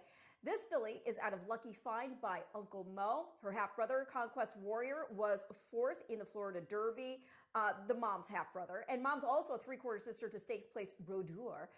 Granny is stakes winner Tea Time, and this is the family of Grade 1 winners Arch, Acoma, Althea, and Cafefe. The number 2, Endless Glory, is in for Kevin Rice. Had 2 starts against Restricted Maiden Special Weight Company in Kentucky, both times starting from a very wide draw. Was second on debut at Churchill Downs and rallied up to get within 1.25 lengths of the winner. That was Grand Lux, who next ran 3rd, well beaten, but still, against Allowance Company. Now, Freaks Go finished 6th that day after contesting the pace and then went on to win a main special weight there, and she's entered for our Sandpiper later on the card. Now, start 2 for this girl came at Keeneland, and while Endless Glory tried to make a middle move, she did ultimately fold to finish 4th as the post-time favorite. The winner was 4.5 lengths the better of 2nd and went on to put up a 71 Beyer figure, scoring a Churchill allowance for Bob Hess. Race produced another pair of next out winners as well, with the 6th placed Queen of Queens next scoring a main 30 at Churchill, and the second to last Nickel and Dime next winning a main 50 at Churchill. On a pedigree note, I do love a Nyquist over AP Indy Lion Stallion, and this girl is out of a daughter of Congrats. Granny is Grade 1 winner My Trusty Cat, by the way, and so obviously there's a reason the sales price was low on this girl, but I do think she's proven competitive enough to earn respect here. The number 8, Duchess Eleanor, in for Bennett, improved in start 2 from a figure and performance standpoint. Don't think it's necessarily because she got on turf. Bennett knows where to spot those horses, and this daughter of Cantheros is a full sister to multiple stakes winner Wildwood's Beauty, whose scores include 2 stakes right here at Tampa, including the sophomore fillies. So I'm going to go 5, 2, 8 in race 7, which again starts our late pick 4.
On to the track for today's seventh race. Started a late pick four. This is the Martin's Italian Restaurant. Trainer of the Month Award purse. We'll present that to Gerald Bennett after this seventh race.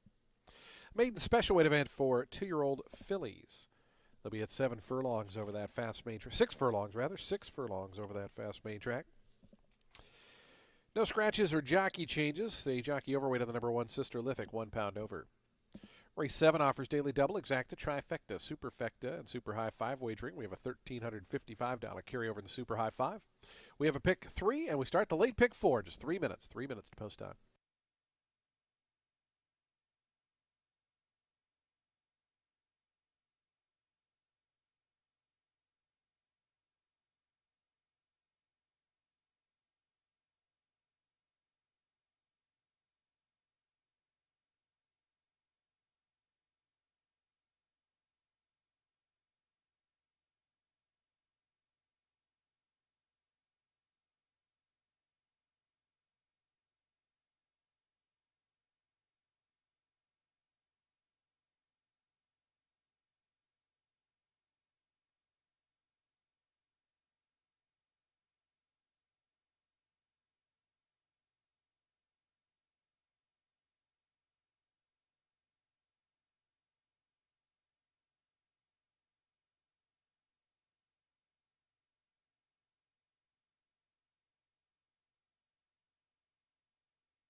Two minutes to post time. Today's seventh race, late pick 4, in just 2 minutes.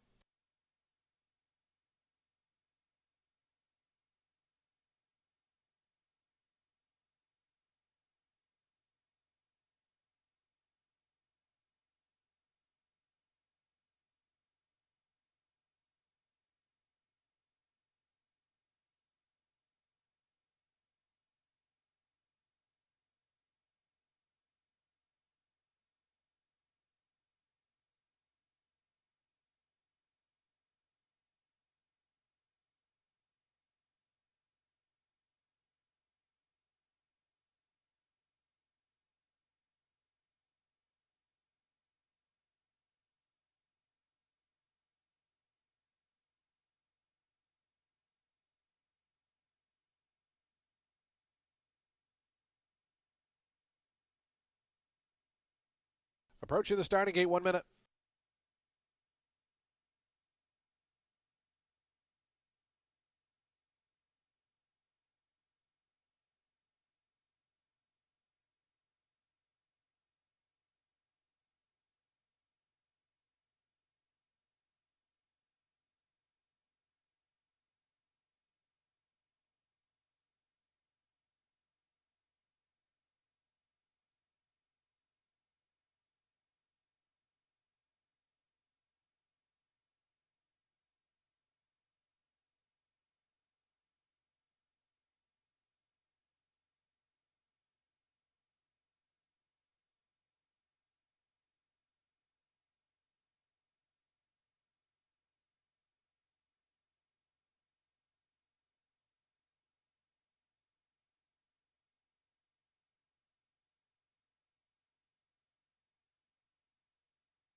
And the horses have reached the gate. It's post time. They're lining up now for today's 7th race. Started a late pick 4. Field of 11 here at the 6 furlong distance. Your post time favorite 2-1 on the number 5 Lightscape, 5-2 on the 2 Endless Glory. Those are the top 2 in the wagering. Then it's out to 5-1 for numbers 8 and 10. Here is Endless Glory in the House White Silks to gate 2. Permian Basin in the House Orange colors to gate 7.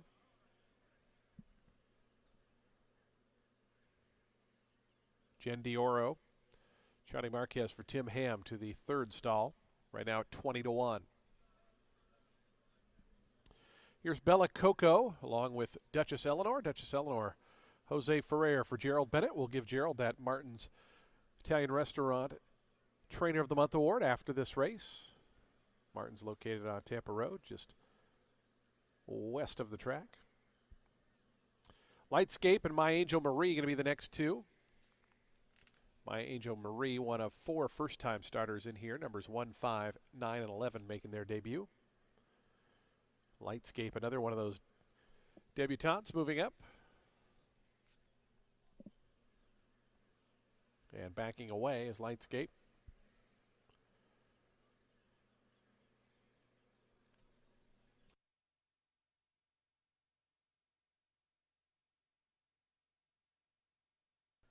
Now Lightscape coming back in. Goes forward. Cora and More Miss Mojo, the last 2, will be all set for a start here in today's 7th to late pick 4 on a cloudy but warm Saturday here at Tampa Bay Downs.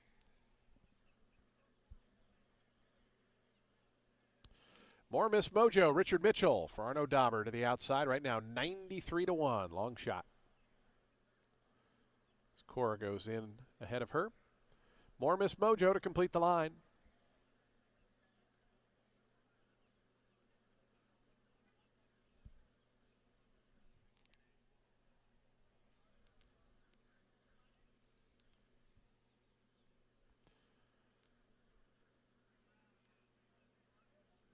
More Miss Mojo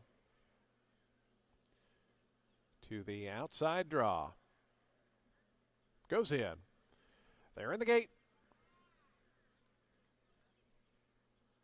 And the race is on. Permian Basin away a step slow, as was Lightscape. Sister Lithic going out to the early lead, but here's Critical Magic quicker, though, and Critical Magic up to poke ahead in front of Jen Dioro, who goes quickly down to 2nd. Sister Lithic broke sharp, but settles 3rd. Then comes My Angel Marie in the orange colors 4th. More Miss Mojo is 5th. Cora advancing right inside of her to take over that spot. It's another half length then. Back to Duchess Eleanor, who races in the 7th position. Starting to make up ground, Permian Basin after the slow beginning on the outside in those orange colors. It's 2 more then back to Lightscape, Bella Coco, Eternal Glory, and now dropping out last is More Miss Mojo. 22.29 seconds for the opening quarter mile. Here's Cora, 3 wide, coming after Critical Magic. Those 2, 1-2. Jen Dioro right there with them 3rd. Permian Basin, who broke slowly, has continued to make up good ground on the outside, is now up into that 2nd flight as Cora's the leader around to the top of the stretch. It's Cora to the 3/16 pole, length in front. Permian Basin. Here's Lightscape starting to warm up on the extreme outside. Cora, but a wall of challengers. Lightscape continues that momentum right down the crown of the track to come up and grab the lead. Permian Basin between those 2. Just in behind them, Duchess Eleanor. A 16th to go. It's Lightscape in front. Lightscape, an impressive debut performance from well off the pace, wins it at 2-1.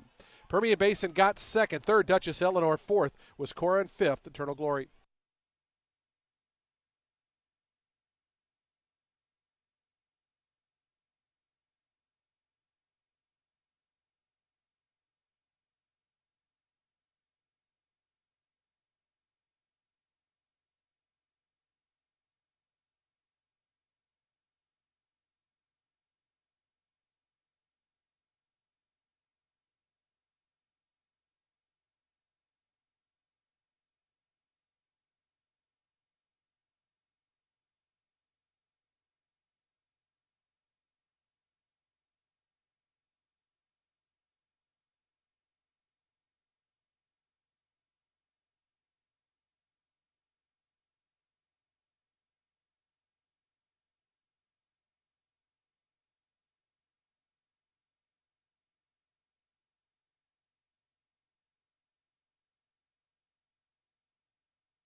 5, 7, 8, 10.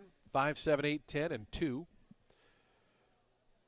Lightscape, your 2-1 favorite, victorious here over Permian Basin at 19-1. Dutch Selenor, the second choice, finished third. Final time there, 111.29 for the 6 furlongs. 5, 7, 8, 10, 2, unofficial.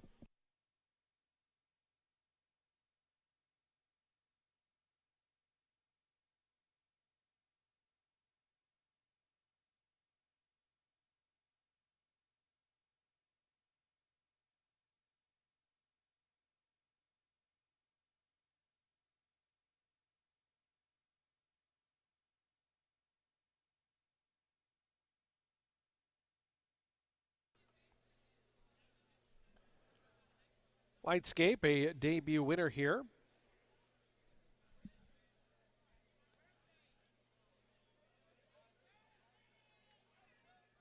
Lightscape, a 2-year-old Bay filly by Practical Joke out of Lucky Find, was bred in Kentucky by the winning owners, Glen Hill Farm. Tom Proctor, the winning trainer, and jockey Samuel Marin aboard for another winner. That's 3 on the card for Samuel Marin. I believe back-to-back riding triples for our leading rider. Results are official. 5, 7, 8, 10. Official sign on the board.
The exact $37.10. Trifecta $78.85. Daily double $11.30. The dime super $50.35. Pick 3 $24.70, and that middle pick 4 $199.40. Nobody had the super high 5, so we're going to carry that over. $3,213 into the upcoming 8th race. Race 8, a field of 11 at 6 furlongs, another maiden special weight group. No scratches. Jockey overweight number 3, Gilbers, 1 pound over. Post time in 20 minutes.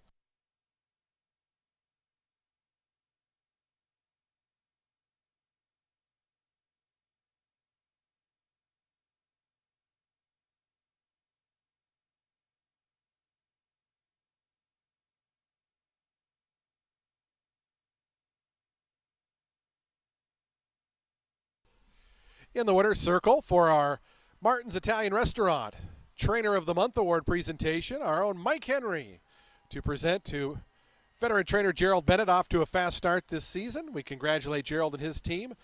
They'll get a gift card to Martin's Italian Restaurant as well as that plaque presentation. Martin's Italian Restaurant located just west of the track on Tampa Road. Try the veal.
Race 8 is a main special weight for 2-year-olds set at 6 furlongs on the main track. The number 2, Talmar, first-time starter for Juana Vila by Yapan, who is off to a great start as a sire representing the Uncle Mo line. Yapan himself, first out winner, then went on to win all but 2 starts over his career, which was capped with victory in the Grade 1 Forgo.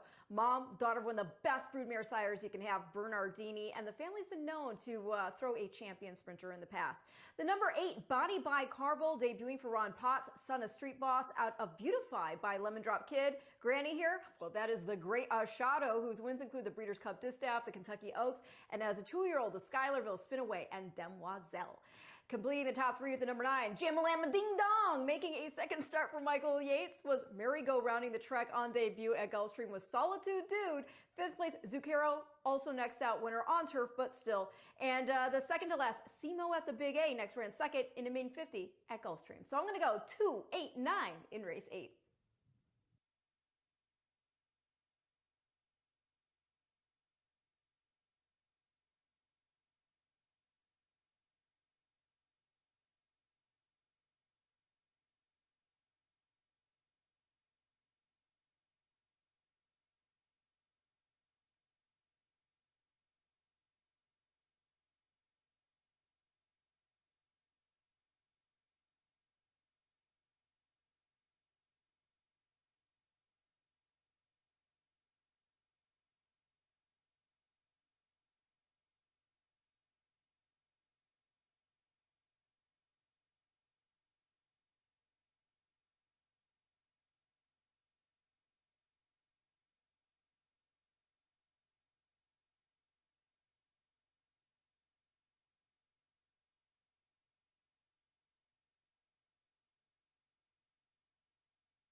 The horses onto the track, post parading for today's 8th race, a maiden special weight event for the 2-year-olds. They'll be at 6 furlongs. We have a super high 5 carryover of $3,213, a field of 11 to go that 6 furlongs.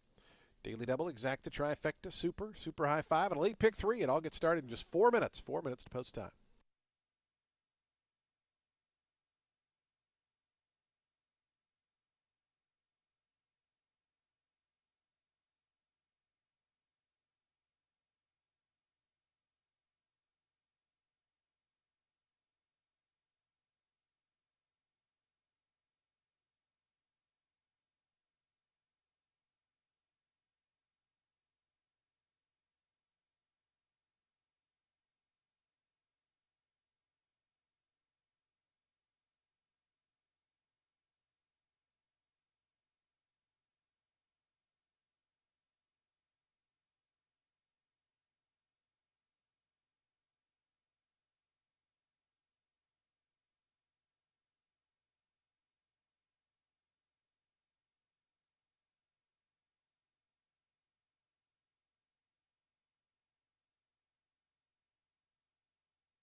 The horses now making their way toward the starting gate. Just over 1 minute to post time. 1 minute.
The horses have reached the gate. It's post time. They're lining up now for today's 8th race, made in the special weight group here at 6 furlongs. Another field of 11. Great job today by our horsemen and women and our great racing office staff carding these big full fields on this 2-year-old focused card. Musket Magic and Mr. Hooligan, the first two to go in. Your post-time favorite right now, 2-1 on the number 2, Talmar. The victorious ranch colors, Sunny Leone for Juan Carlos Avila. Here is Talmar moving in.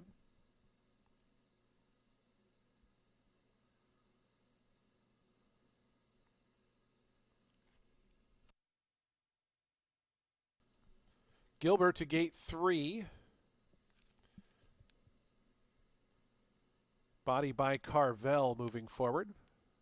Always been partial to Fudgy the Whale. Comes to Carvel Desserts. Here's Chaos coming moving forward. Jamalama Ding Dong. Going in. Beach Bod. Or Bod Beach, rather. And Beach Beamer is the next one. Try not to confuse those two. As we just await Neo Zapper to the outside, we'll be all set for a start. Today's late pick 3, ready to kick off. Beach Beamer coming up. Neo Zapper. Jose Ferrer for Arno Dauber to the outside. The white and red colors of owner Mila Mullins. Starter Eddie Boobles heads over to the starting point. We'll be all set for a start. Here is going in as Neo Zapper. They're in the gate.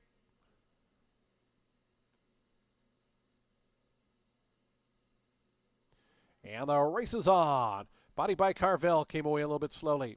Beach Beamer came away quickly. Talmar toward the inside is the quickest, though, and Talmar going to go up to poke ahead in front of Beach Beamer. Out wide is Neo Zapper racing along in third. Another length then back to Chaos coming in the black and white colors, who's fourth. Bod Beach in between horses fifth. Then comes Jamalama Ding Dong, who's out wide in sixth. Musket Magic seventh in the pink colors, about 7 or 8 lengths off the leads. 2 more to Scrambler. Then comes Mr. Hooligan. Another gap of 3 to Body by Carvel, and it's about 5 more back to Gilbert, who's a distant trailer. 21.87 seconds for that opening quarter mile. So foot on the gas pedal here for Talmar.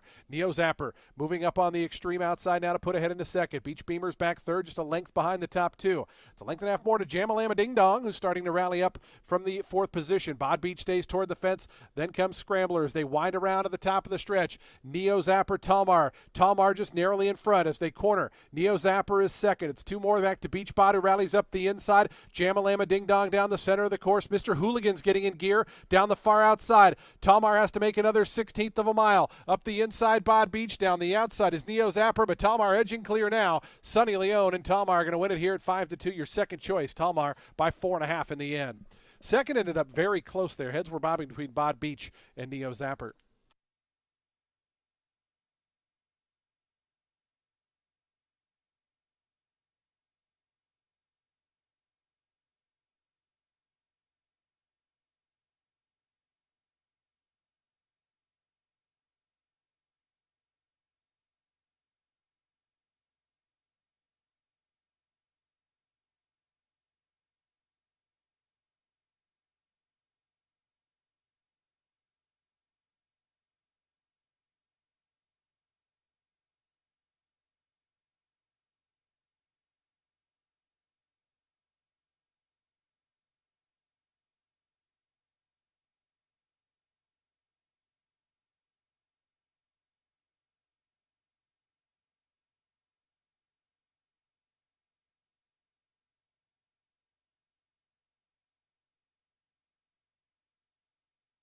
Two in a photo, 1:10.49 seconds the final time. Talmar victorious here. Nice debut win.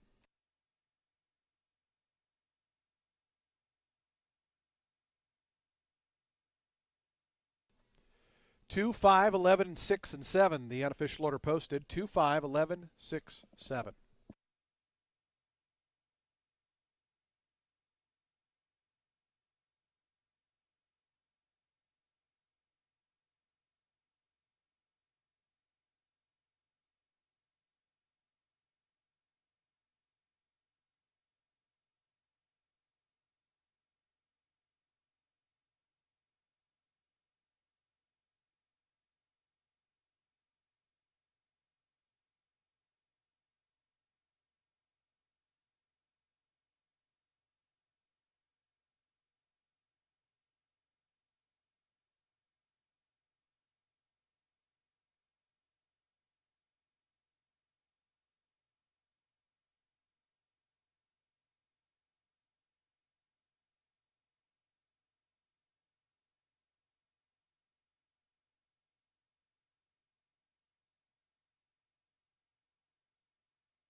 Results are official. $7 on the win for Talmar. Into the winner's circle goes Talmar, the winner of today's 8th event.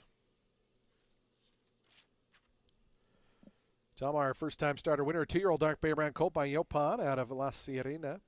Bred in Kentucky by Jeff Prinzik and Melissa Prinzik. RT Racing Stable, Victoria's Ranch, the winning owners. Juan Carlos Avila, the winning trainer. Sonny Leone aboard for the winning ride. As Talmar, impressive on debut winner here for Victoria's Ranch and RT Racing Stable.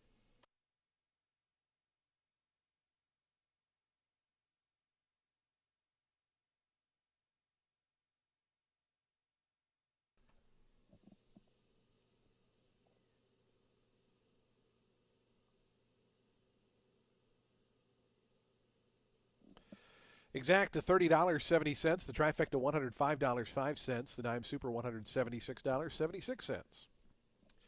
Daily double $12.50. The pick three $55.50. And nobody had that super high five, so we're going to carry that over to the upcoming Sandpiper Stakes. $6,354. The Sandpiper's up next. 2-year-old fillies at 6 furlongs. Scratch number 3, Tahlequah. Number 3 is out. Field of 9 remain in. Post time for today's 9th race. The late doubles in 21 minutes at 4:29 p.m.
Race 9 is the Sandpiper Stakes for 2-year-old fillies set at 6 furlongs on the main track. Yeah, I am boring here, but the Brad Cox starter, the number 10, Sneaky Good, looked clearly good on debut at Keeneland. She got the lead in that 6 furlong main special weight event, was hounded for much of the way by another filly, but in stretch, after being reminded to keep to task, she opened up pretty easily to cross the line 4 3/4 lengths the best. Final time was 1:11 and 54 100ths. The previous dirt race on the same card was another 6 furlong filly maiden special weight. The winner there went 1:11 and 36 100ths. Who was it? It was Bella Ballerina, the half-sister to Kentucky Oaks winner Pretty Mischievous. And as we know, Bella Ballerina went on to win the Grade 2 Goldenrod.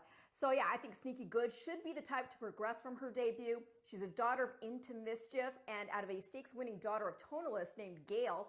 And the second dam, Windy Forecast, also a stakes winner. The number 5, My Miss Mo, in for Saffie Joseph, just missed scoring on debut by a nose after a slow start. She showed willingness to duel, and then in start 2, she rated early before taking over at the half and drawing away to a 12-length score. Now, those were Florida-bred main special weights, but the times they were legit, whatever the competition behind her.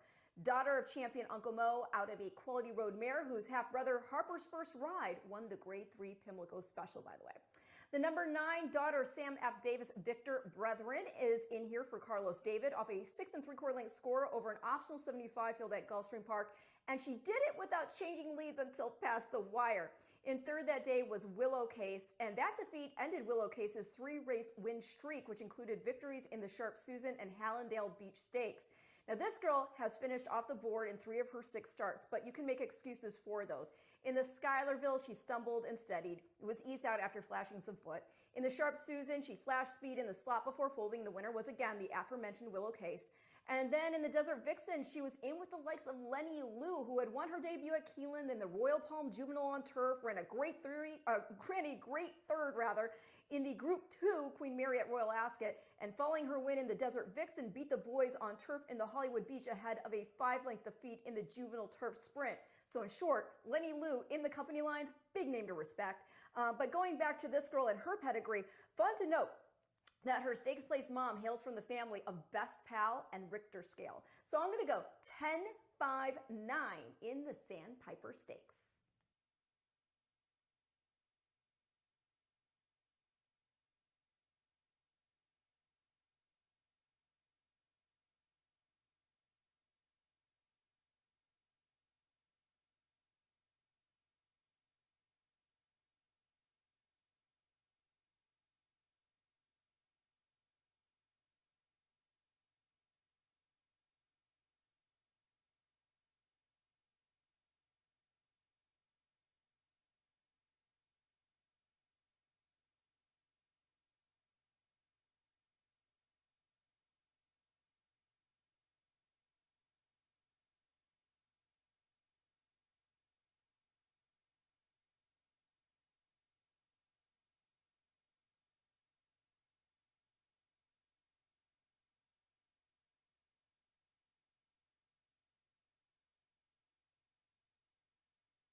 The horse is onto the track post-sprinting for today's ninth and co-featured event. It's the 48th running of the Sandpiper Stakes, $125,000 guaranteed. 2-year-old fillies at 6 furlongs. Presenting the field for the Sandpiper, number 1 is Tremont Tammy. NBS Stable, the owners, Jan Arnett trains, and Marcos Meneses rides. 2 is Summer Winner, is owned by Tim Padilla and Peter Matson. Tim Padilla trains, Alonzo Quinones up. Scratch the 3, number 4, Techstar. Vaughn A. Stables are the owners. Orlando Rose trains, Daniel Centeno rides. Number 5 is My Miss Mo. Averill Racing, Mathis Stable, and Tristan Demerick are the owners. Safi Joseph Jr. trains, Edgard Zayas pilots. Number 6, Freaks Go. Mark Taylor is the owner, Rohan Crichton is the trainer, and Raylo Gutierrez aboard. Number 7, Gerard's Cross. James Chicklow is the owner, Kathleen O'Connell is the trainer, Sonny Leone is the rider. The 8 is Blazing Brat, Blazing Meadows Farm owners, Tim Ham trains, Cipriano Gill rides. Number 9 is Evolution, Arundel are the owners, Carlos David trains, Samuel Marin aboard. And completing the field, number 10 is Sneaky Good. NK Racing and L&J Foxwoods are the owner. Brad Cox trains. Antonio Gallardo rides. Post time for the ninth. The co-feature, it's the Sandpiper Stakes in 3 minutes.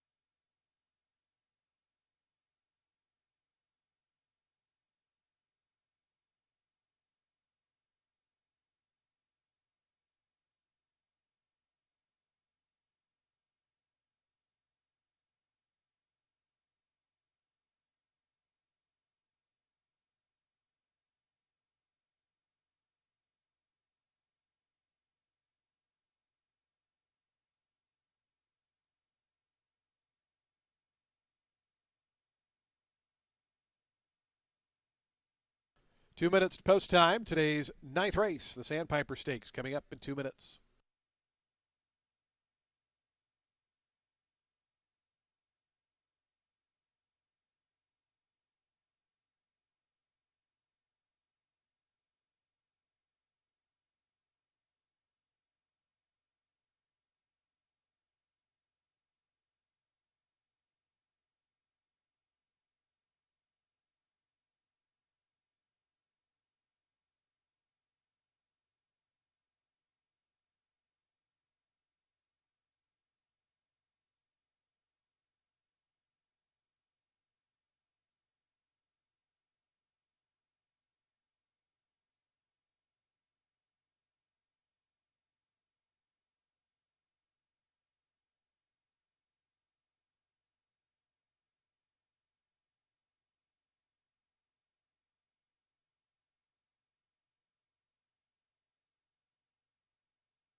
The horses now making their way toward the starting gate.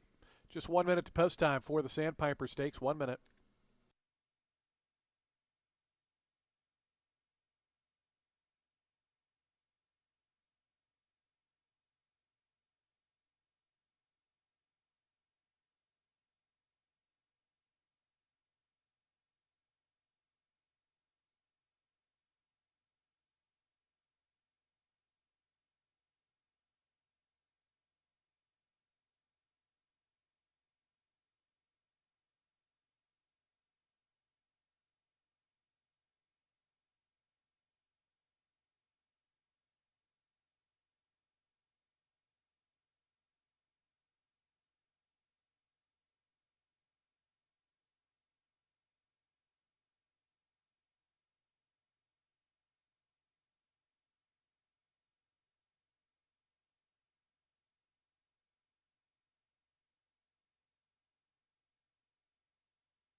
And the horses have reached the gate. It's post time. They're lining up now for today's 9th and co-featured event. It's the 48th running of the Sandpiper Stakes.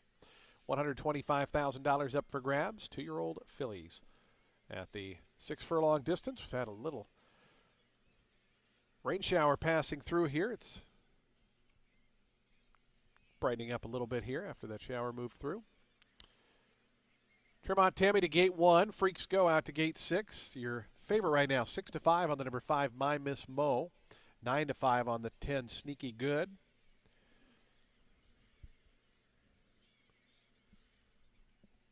As the rain has let up, at least here on the front side. Now, we do have a rider out of the saddle. That's the number 2, Summer Winner,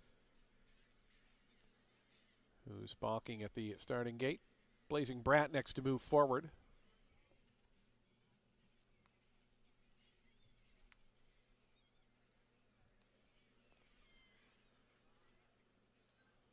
Summer Winner continuing to act up there behind the gate.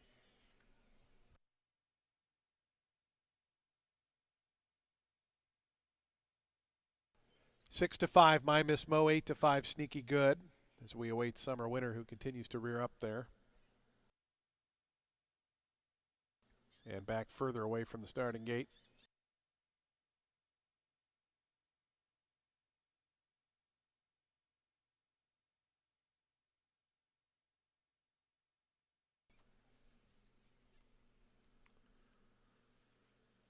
Summer Winner now up to the gate and once again backs away.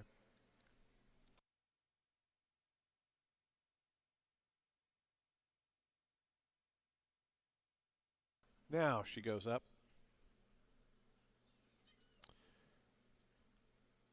Next up going to be Tech Star, Evolution. The final pair will be the 2 favorites, My Miss Mo and Sneaky Good. 6-5, My Miss Mo. 3-2, Sneaky Good. And then all the way out to 6-1 for Evolution, who's the next one to join. Evolution going in, My Miss Mo going in. Sneaky Good, Antonio Gallardo for Brad Cox to the outside.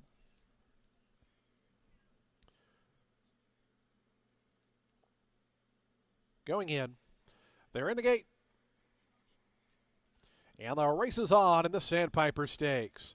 Evolution broke sharpest and goes out to the early advantage. Blazing Brat showing good speed and driving through down toward the inside is Summer Winner, who wants to be a part of the early mix as well. Tech Star right up there in the yellow colors, now 3 across the track as they go up the back stretch. In behind them comes My Miss Mo. Sneaky Good. The favorites are right together. Right between them is Gerard's Cross. It's 2.5 more back to Freaks Go. And the early trailer is Tremont Tammy is up front. Long shot Tech Star up to poke ahead in front.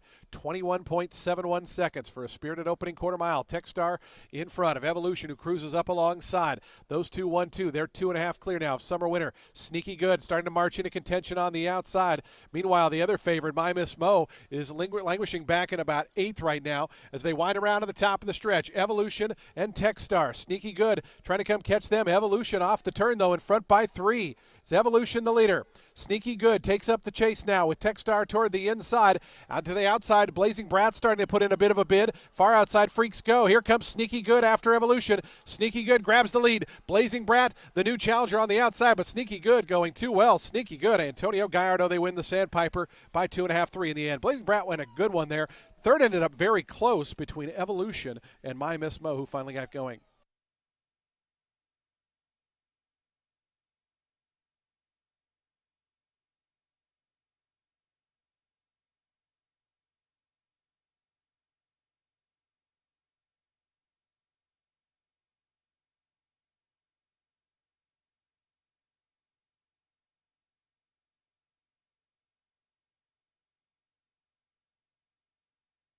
(10-8) in a photo, 10-8 in a photo.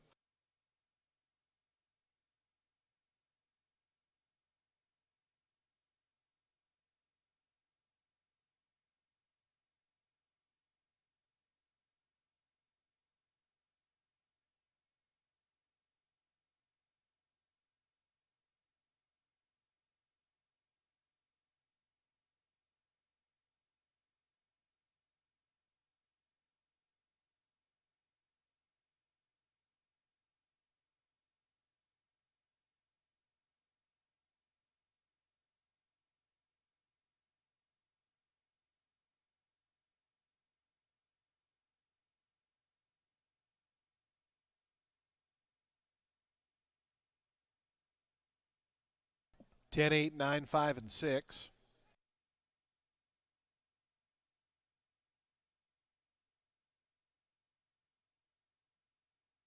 Sneaky Good, the 7-5 slight favorite at the off time.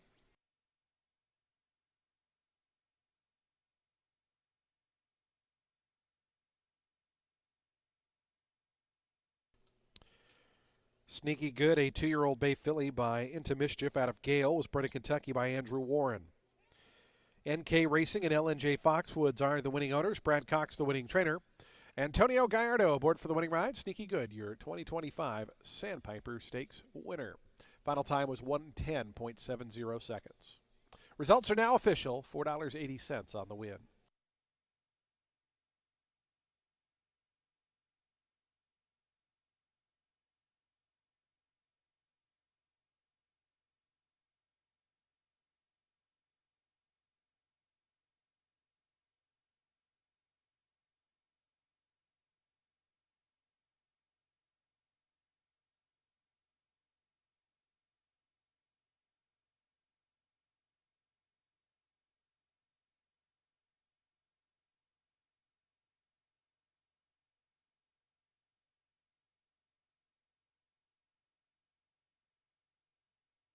Sneaky Good, your Sandpiper winner.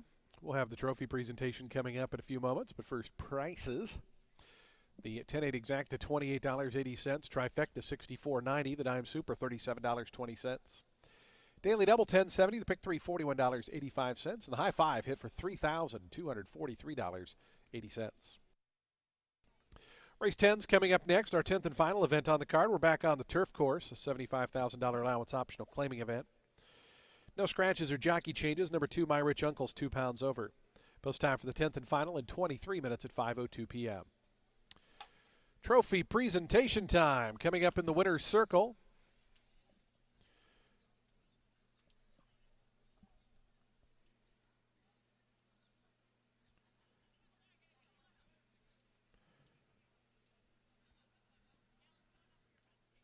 As we welcome in our racing secretary, Director of Racing Allison DeLuca, to present to the winning connections here, including jockey Antonio Gallardo. As Sneaky Good, your Sandpiper Stakes winner of 2025.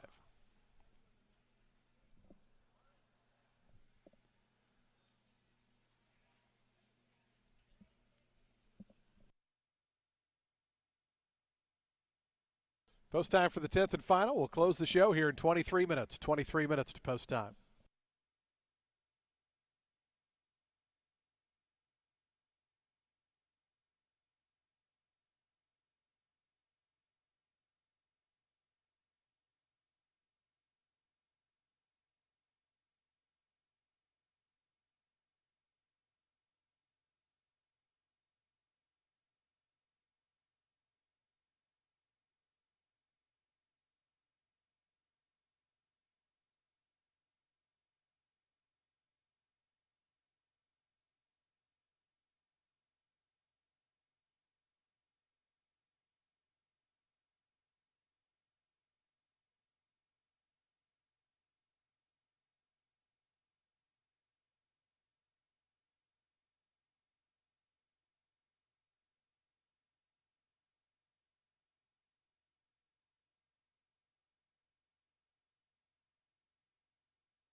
Race 10 is going to close out today's card. It is for 2-year-olds which have never won a race other than maiden claiming or starter, or which have never won 2 races, or an optional claiming price of $75,000. They're going to be going a mile on the turf. The number 6, Gloves Off, is in here for Owen Hardy. Gets back to grass today after trying an optional 100 field on the dirt at Keeneland.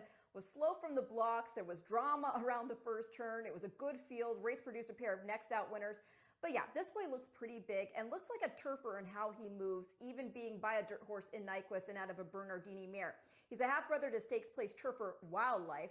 And I know we see some dirt influence with the second dam being Breeders' Cup Distaff champ and near multimillionaire Round Pond. But there's plenty of turf influence as well, as the family includes multiple Group 1 and Grade 1 winners Black Minalouche, Nasser El Arab, and Pennicamp. Now, Gloves Off won his debut closing over an extremely slow pace at Ellis Park, going a mile over good going. And that race produced 3 next out winners, and another horse who had finished 4th next got beat just 3/4 of a length before winning 2 in a row. That was full effort. Took a main special weight at Kentucky Downs and then an N2L allowance at Keeneland by 5, earning an 82 buyer. As for Gloves Off, they next tried him in the Grade 3 with Anticipation, and he was pretty green. Big bounding strides, almost uncontrollable with that impulsion he's got. He never had good running room and ended up 5th, 6 3/4 lengths off Final Score, who went on to win the Bourbon Stakes. And the runner-up, here's Johnny, next got beat a mere head in the Grade 2 Pilgrim by Bottas, ahead of a 5th place finish in the Juvenile Turf.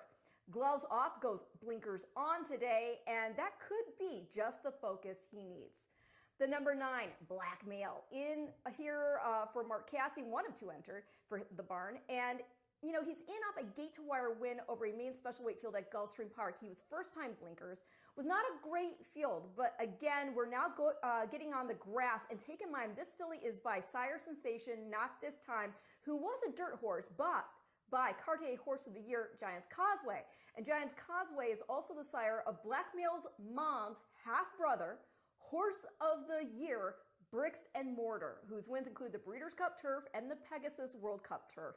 So this is a smart pairing, and like I always say, synthetic is not grass. So let's see if getting turf under hoof moves this boy up a few lengths while being second-time blinkers. I do respect the other Cassie. That's the number 7, Truman's Commander. Set the pace 2 starts back in the Grade 2 Pilgrim before tiring to finish 4.5 off Bottas. So just, you know, because the other 3 starts he had were against New York Bread Company, I still think he's proven he can step outside of that. That stated, I'm going to complete the top 3 with the number 10. That is A Million Dreams, who is in here for Kevin Rice. First turf start was compromised out of the gate, and he rallied from double-digit lengths back to get within 6 of Capital Partner there in the end. That was a Saratoga main special weight, which produced 3 next out winners, and the winner himself next ran 3rd in the With Anticipation, ahead of finishing 3.5 back of Bottas in the Pilgrim. A Million Dreams' second try on turf was at Keeneland, and he ran a solid 3rd, just a neck out of 2nd in that N2L allowance won by Full Effort. This colt is exiting a show go in the off-the-turf pulpit, but certainly looks like he can step forward, even with that race just having been on the 28th, now that he gets on the grass he wanted. Yes, but by my standards, who was a dirt horse, but it's a flexible sire line, and Mom is by Arch, who represents the Roberto sire line, and second dam, daughter of theatrical. So I'm going to go 6, 9, 10 in race 10, and I'll see you back here on Wednesday.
The horse is onto the track post parading for today's 10th and final race as we get set to close out day number 8 of the season.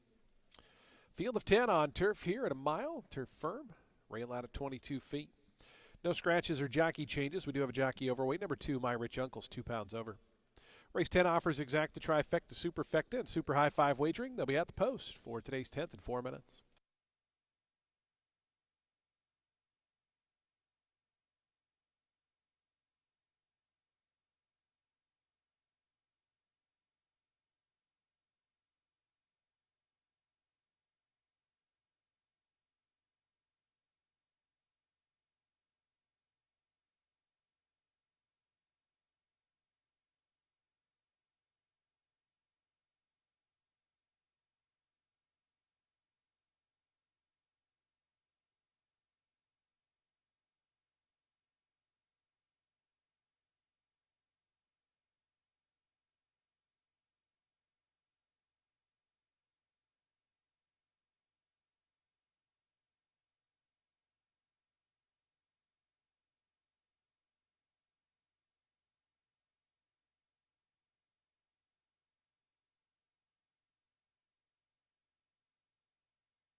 Two minutes to post time. The horse is making their way onto the turf course and approaching the starting gate.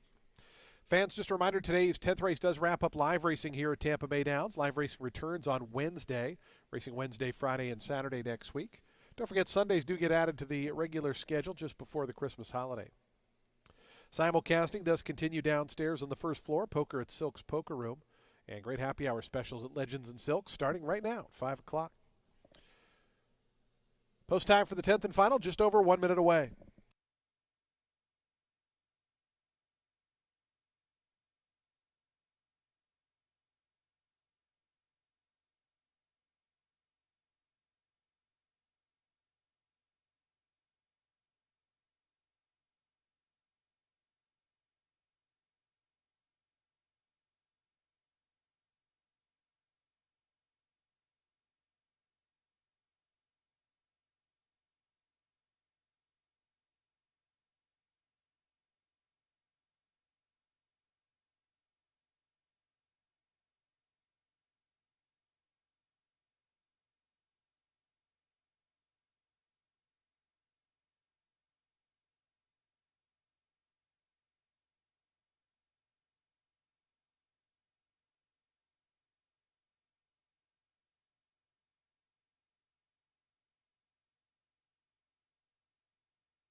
Approaching the gate.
And the horses have reached the gate. It's post time. They're lining up now for today's 10th and finals. We get set to close out day number 8 of the season.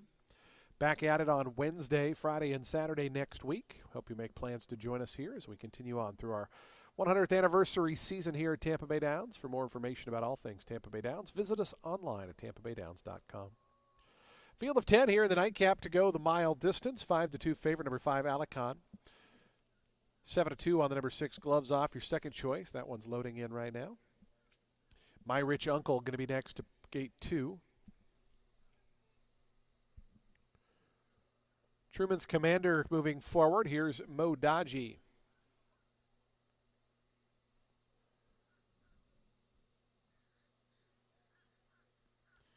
Mo Dodgy coming up.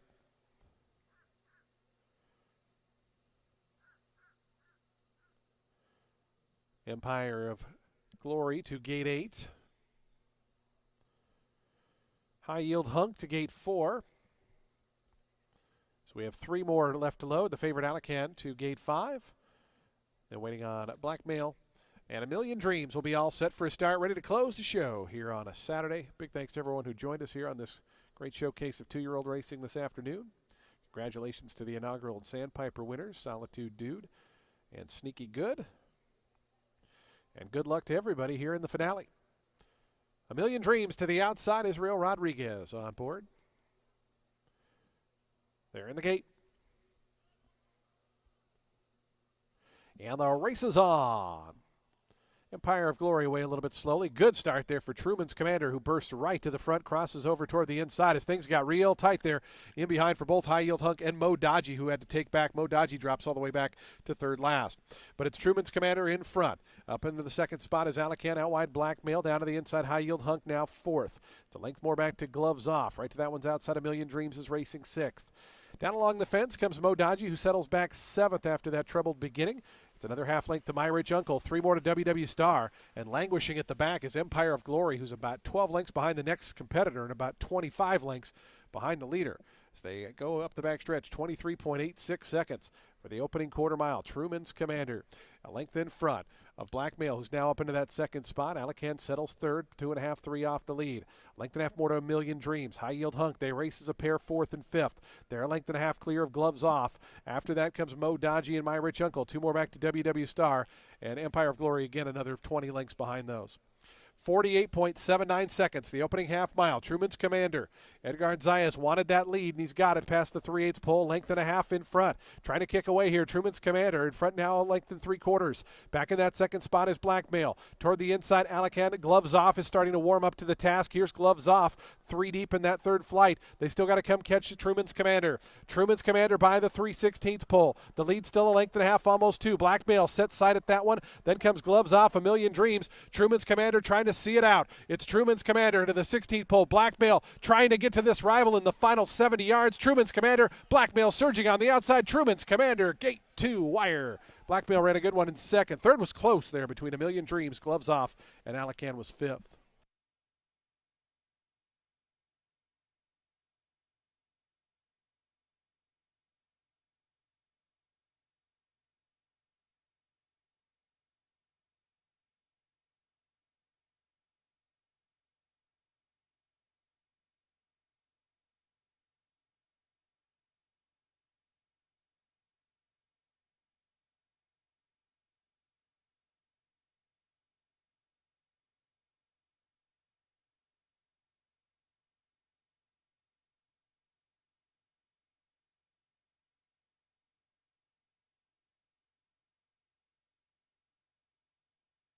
Seven, 9 in the photo. Truman's Commander at 5-1, your winner.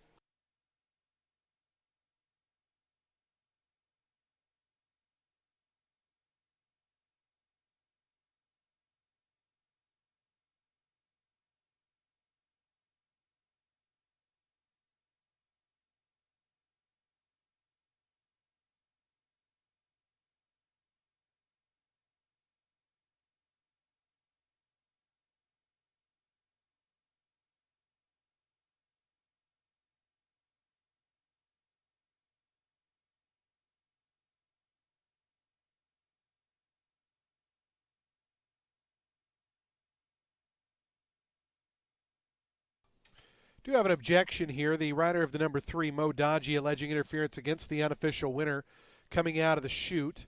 Again, the jockey's objection, 3 against 7.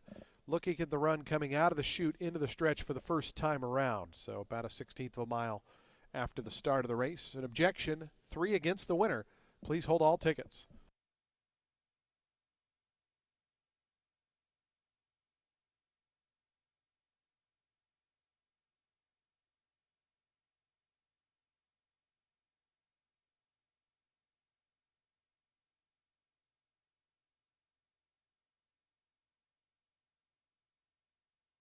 Again, the objection, 3 against 7.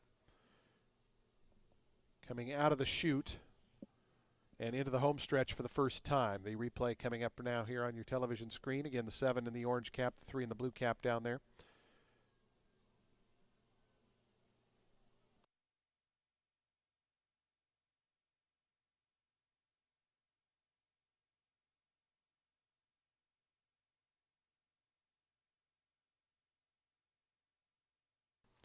In addition to that objection, there is a second objection. The rider of the number 6, gloves off, alleging interference against the rider of the number 10 in the home stretch. So 4th against 3rd in the home stretch, also an objection. So the objections are 3 against 7 and 6 against 10. The first of the objections, 3 against 7, is coming out of the chute, and the 6 against the 10 objection is in the home stretch during the final home stretch run.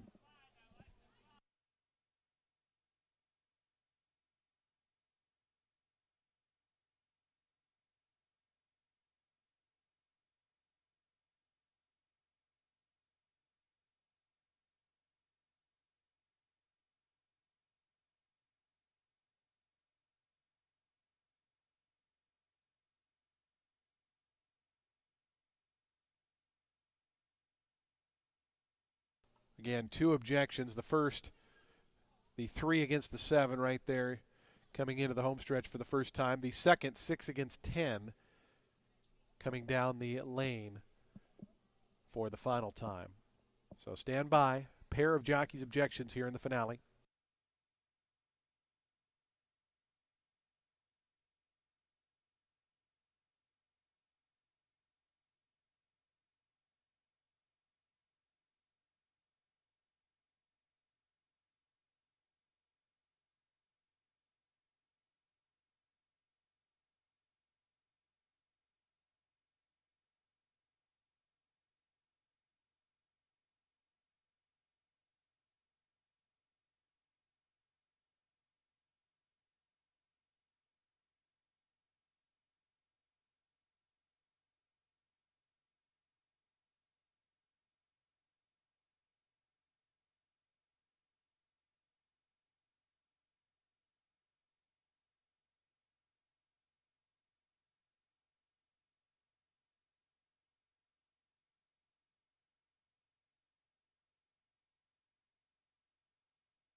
Again, in addition to that objection coming out of the stretch, we're showing the head-on and replays here for the objection of the 6 against the 10. They're in 3rd and 4th there, coming down the lane.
Do take note that both claims of foul have been disallowed. There will be no change to the order of finish.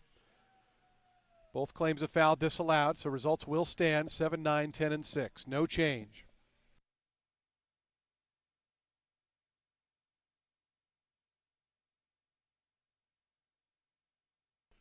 Heading into the winner's circle, Truman's Commander. 2-year-old dark Bear Brown colt by Omaha Beach out of Canadian River was bred in New York by Dr. Jerry Belinsky. Harry Rosenblum is the winning owner. Mark Cassidy, the winning trainer. Edgard Zayas aboard for the winning ride. Truman's Commander, front-running winner here of today's 10th and final.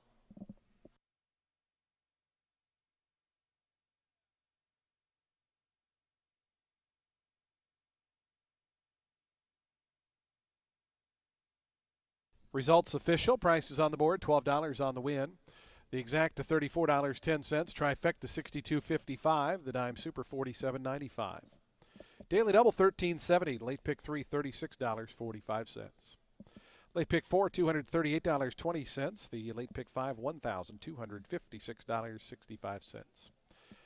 In the ultimate 6 out of 6 get you $823.48. The carryover just shy of $10,000 will resume on Wednesday.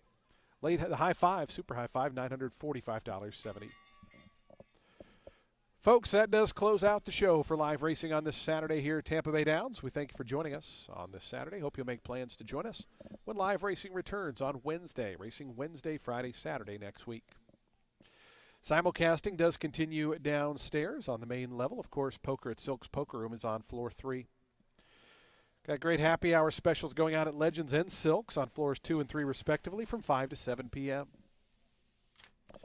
When you drive home, please do so safely. We look forward to seeing you back on Wednesday when live racing resumes. From all of us here at Tampa Bay Downs, we bid you a very pleasant good evening, a safe drive home, and we'll see you back on Wednesday. Good night, everybody.